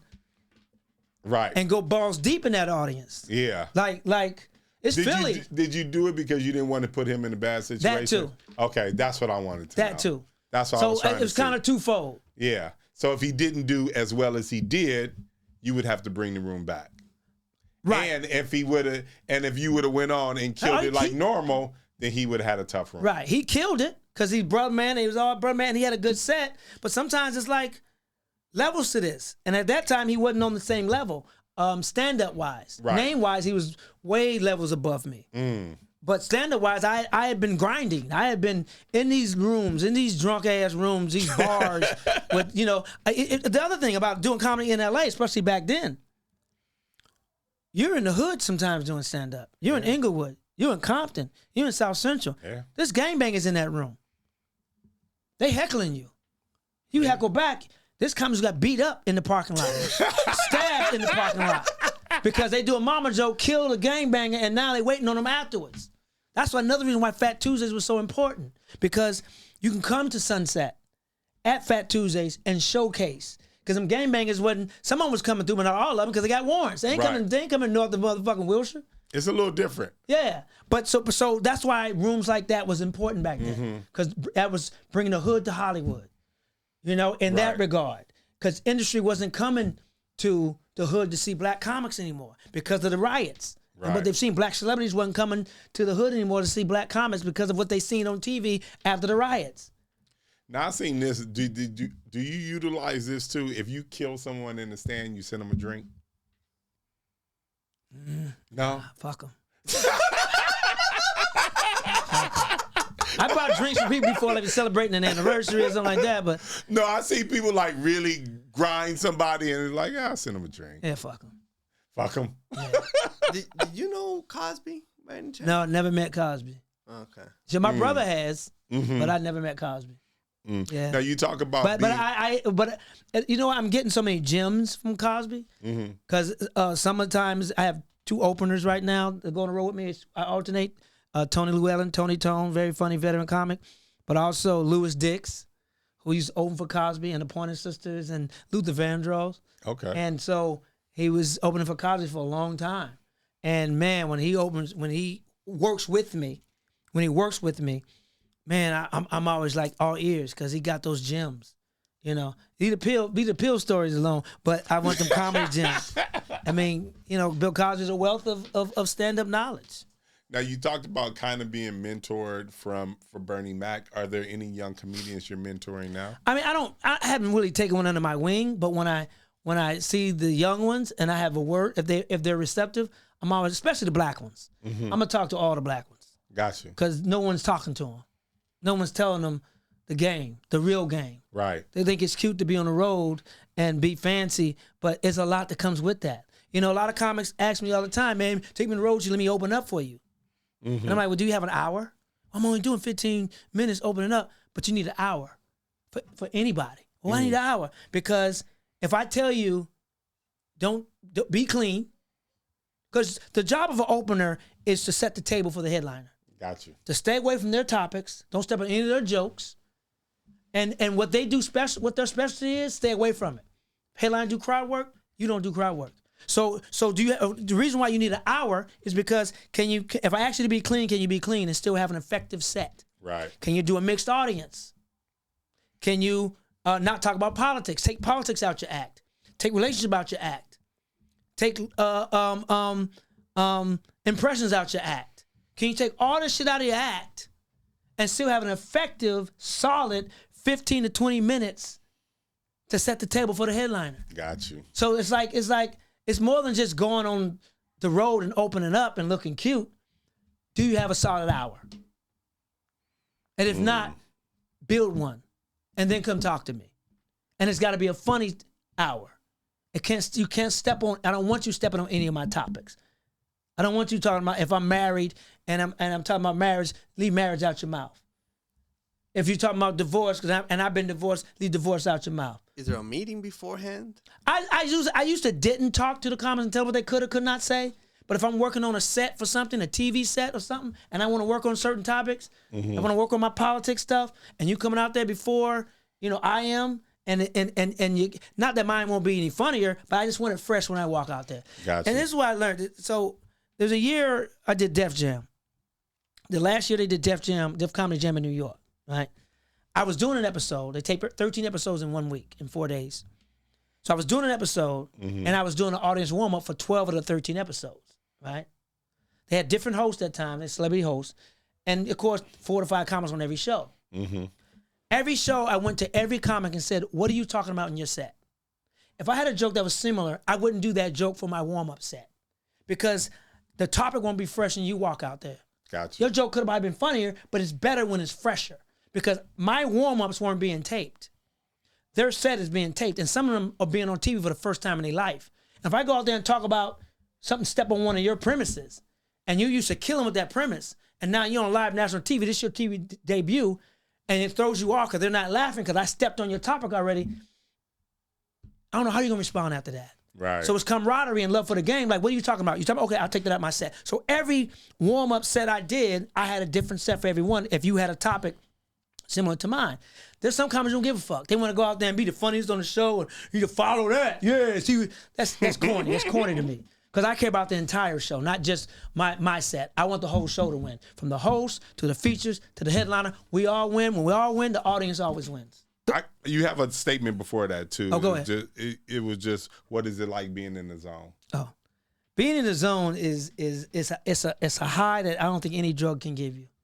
It's such an addictive high. And you don't catch it every set that you do. And you don't try to catch it. When you try to chase it and catch it, you do too much and you're working too hard. You overdo it. You just got to be in that fucking zone. And it's one of those zones where I've had zones like that, been in a zone when everything was perfect. It takes everybody to help me be in that zone. It takes the door people, greeting the audience with respect and being excited to see them because the energy starts at the door so they can feel good when they sit down. It takes the servers taking your order and working. You know, if you have any problems, you putting out that fire. It takes the openers being in that zone. It takes the music, the ambiance for me to be in that zone. It's a team effort. It's a village. It's the tribe for all of us to be on point for me to be in that zone. And there's moments where I have these legend moments of the legends that I looked up to. My prior moments is when I'm on stage and I mentioned, you know, I'm outside of my body looking at me and I'm like in that zone. And it's just like, all I hear is the laughter. I don't see shit but darkness and me. And you're just like, wow. You know, you look at those old sets of Pryor when he's in that zone. It's like you have those moments. You have I have my Cosby moments when, and maybe I'm working out a smaller audience, and I'm sitting down on a stool and I'm conversating. I'm just having a conversation, but being funny. I'm not performing, but I'm being funny, and I'm talking to them, not at them. And that's that Cosby moment, because Cosby would sit on that stool and have a conversation with you, and he's telling stories, and you're in stitches. And those Chris Rock moments when it's rock starish, when it's the big venues, and you in that zone, and you take that pause, and you walk into the other side of the stage, gathering your thoughts. And Chappelle moments where you're storytelling, and you're hitting those moments. It's not laughs, but it's the setup, it's the statement you're making, and then you go into a laugh. So those moments, you have my Joe Torry moment. When I'm heckling somebody, when somebody's heckling me and I'm tearing their ass up. You know what I'm saying? My Tommy Davidson, my Martin Lawrence moments when physical, when I'm acting out a joke. Mark Curry is another one who, when he climbs inside a bit and just fucking go. My Dale Givens moment and some more with that confidence they have on stage, and they just walk, they own that bitch. They own that fucking stage. And those moments, man, I study those legends. I study those greats, man, and you have those moments, but you have your own moment in that energy. So those moments, man, you're a sponge. You learn from everybody. You know, Cedric, the way he's just the good guy, the funny guy, where you're kind of shy, but you're killing at the same time. Your DL moments where you're really political and you're making a fucking point. So, I mean, that's the moments that I have, man. And did you have the opportunity to see Dave's new special? Dave's new special, man. You know, I haven't done a special yet. I did a DVD series with my brother. That was going to be my next question. When is your special I'm doing a special this year. I'm doing a special this year. Gotcha. I'm not going to say I want to do a special year. I'm doing a special this year. And I want to have something to say. I think everybody's first special should be, your very first special should be who you are. That's like your first album, your single. This is who I am. This is my style. This is my story. Right. That should be, to me, a special. And Jamie Foxx special felt special. You know, him coming off of what he came off of, It was perfect. It wasn't just set up in punchlines. It was storytelling. It was emotional. It felt special. Dave's special was informative. He's, like he said in his special, he's more than just a comic now. He has a voice. Right. And that's what comics have always been. We always had a voice, you know, from the beginning of the time. You know what's funny is people don't realize slaves used to tell jokes. Okay. Slaves used to perform for their slave masters. And if they were funny enough, the slave master would take them to another plantation to perform for other slave masters. So niggas been on tour for a long time. We ain't new to this. We true to this. But we've always, the darker the pain, the more funny. And slavery was a painful period. But black people still re-rise. We was able to make fun of those dark situations. You know, we're able to keep us sane. Like I have white people ask me all the time, why are black people so spiritual? Why you always thinking God? You know why? Because when we were slaves, that was our HR. Right. When we were slaves, our HR, our human resources department was God. It wasn't master. It wasn't the slave master, the whipper. You know, the crack. That's what cracker came from. The who cracked the whip. That's where crackers came from. I didn't know that. Yeah, that's what we call them crackers, because you was the one who cracked the motherfucking whip. But God is our HR, and to this day, God is still our HR. Yeah. That's our human resources. Who we gonna cry to? Who we gonna go to when we getting fucked over? We want the God of slaves. That's our HR. So we laugh the hardest because we've been through the most shit. Why do black people laugh so loud? Why they go? Because we've been through the most shit and we need to laugh the most. We've been through the most pain and we need that laughter. That's why when they open comedy clubs, it's usually the first 3-4 months are all black headliners, because black people are gonna come because we need to laugh and we're gonna get the word out that there's a new club in town. Got you. We are the chosen one. Sorry. We the chosen one. Whenever shit needs to be fixed, who do they come to? Yeah. Just saying. Not trying to ruffle any feathers. We all God's children. Right. But we get chosen to do a lot of shit. Yeah. When the shit goes right. So we got 2 more questions for you. And it's 2 questions that we always ask the guests to come on the show. What was the moment you knew you made it? And maybe you can describe that moment that made you smile. I've always felt like I still haven't made it. You gotta, this one kid from Indiana had this, his brand was grind like you broke. Mm-hmm. And I never forgot that, right?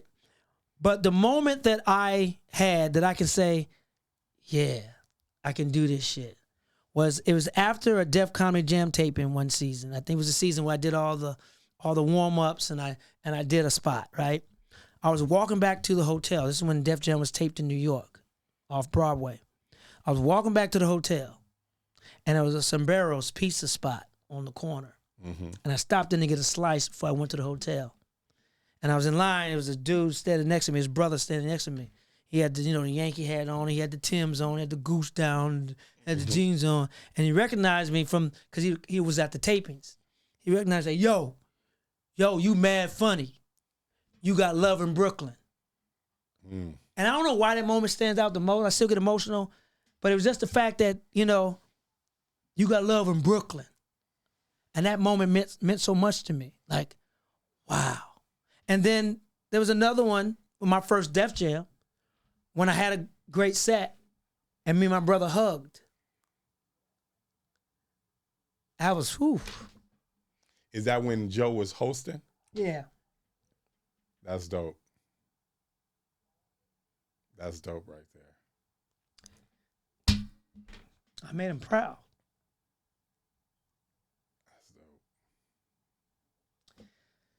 I wish it was still like that. It's not like that now. When you say it's not like that now, between you and Joe? Yeah. Still proud, but not that moment. That moment was special.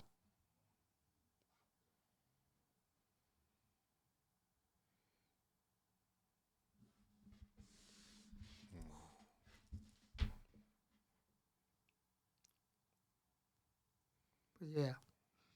And the other moment was I was in St. Louis doing a show, and Ozzie Smith was retiring, and they asked me to come do a set at the Foxx Theater for Ozzie Smith retirement celebration. And my mom and dad was in the audience. Wow. And that moment, especially because I had to be clean, and that moment. First time I was in front of my mom and dad, I cussed, and it was still a good set. But when I did it in that mixed audience at the Foxx Theater, and then being backstage and that pride in my dad's face, that was special. So those are 3 moments that really stand out. Yeah, really stand out. Mm. And then the last question that we always ask everyone is your best Hollywood story that made you happy, smile, anything like that. Man, I got to say my best Hollywood story is Joe and I being able to buy our parents a house. That's dope. Like, yeah, it was Joe's idea. And I was on a sitcom at the time. So we were like, man, let's make mom retire. Dad was already retired. He was already working at his church voluntarily, but he was still getting paid. But he retired from the military, retired from the post office, retired from driving school bus. My mom was still teaching. And he was like, let's buy mom and dad a house. So that's my favorite Hollywood story of all time, being in position to use the gift that God gave me to make a living, but to buy them a house before I even bought my own self a house. I may have gotten it done even before I got my teeth fixed. I was always like, man, when I get my first big check, I'm gonna put my money where my mouth was. And then I ended up, it was, the house, my parents' house came first. So that was a proud moment to be able to say, hey, we're going to move you out the hood and put you in a better situation. So that moment was my favorite Hollywood moment. I know that felt good. Yes, yeah. All the sacrifices they made, especially my mom. My dad was deployed a lot overseas. She held it down by herself, 6 kids, And she did everything to make sure we were protected from the streets. We got a good education. And God was in our life. We were Catholic, we were altar boys, untouched by a priest. But that foundation, once you have that foundation of Christ in your life, even if you stray, you're going to come back home. You will come back home. That's dope, man. Hey, man, we really, really appreciate you stopping by. Thanks for having me, man. Yeah, we hope this is not your last visit. Man, I got a lot more where that came from. I love it.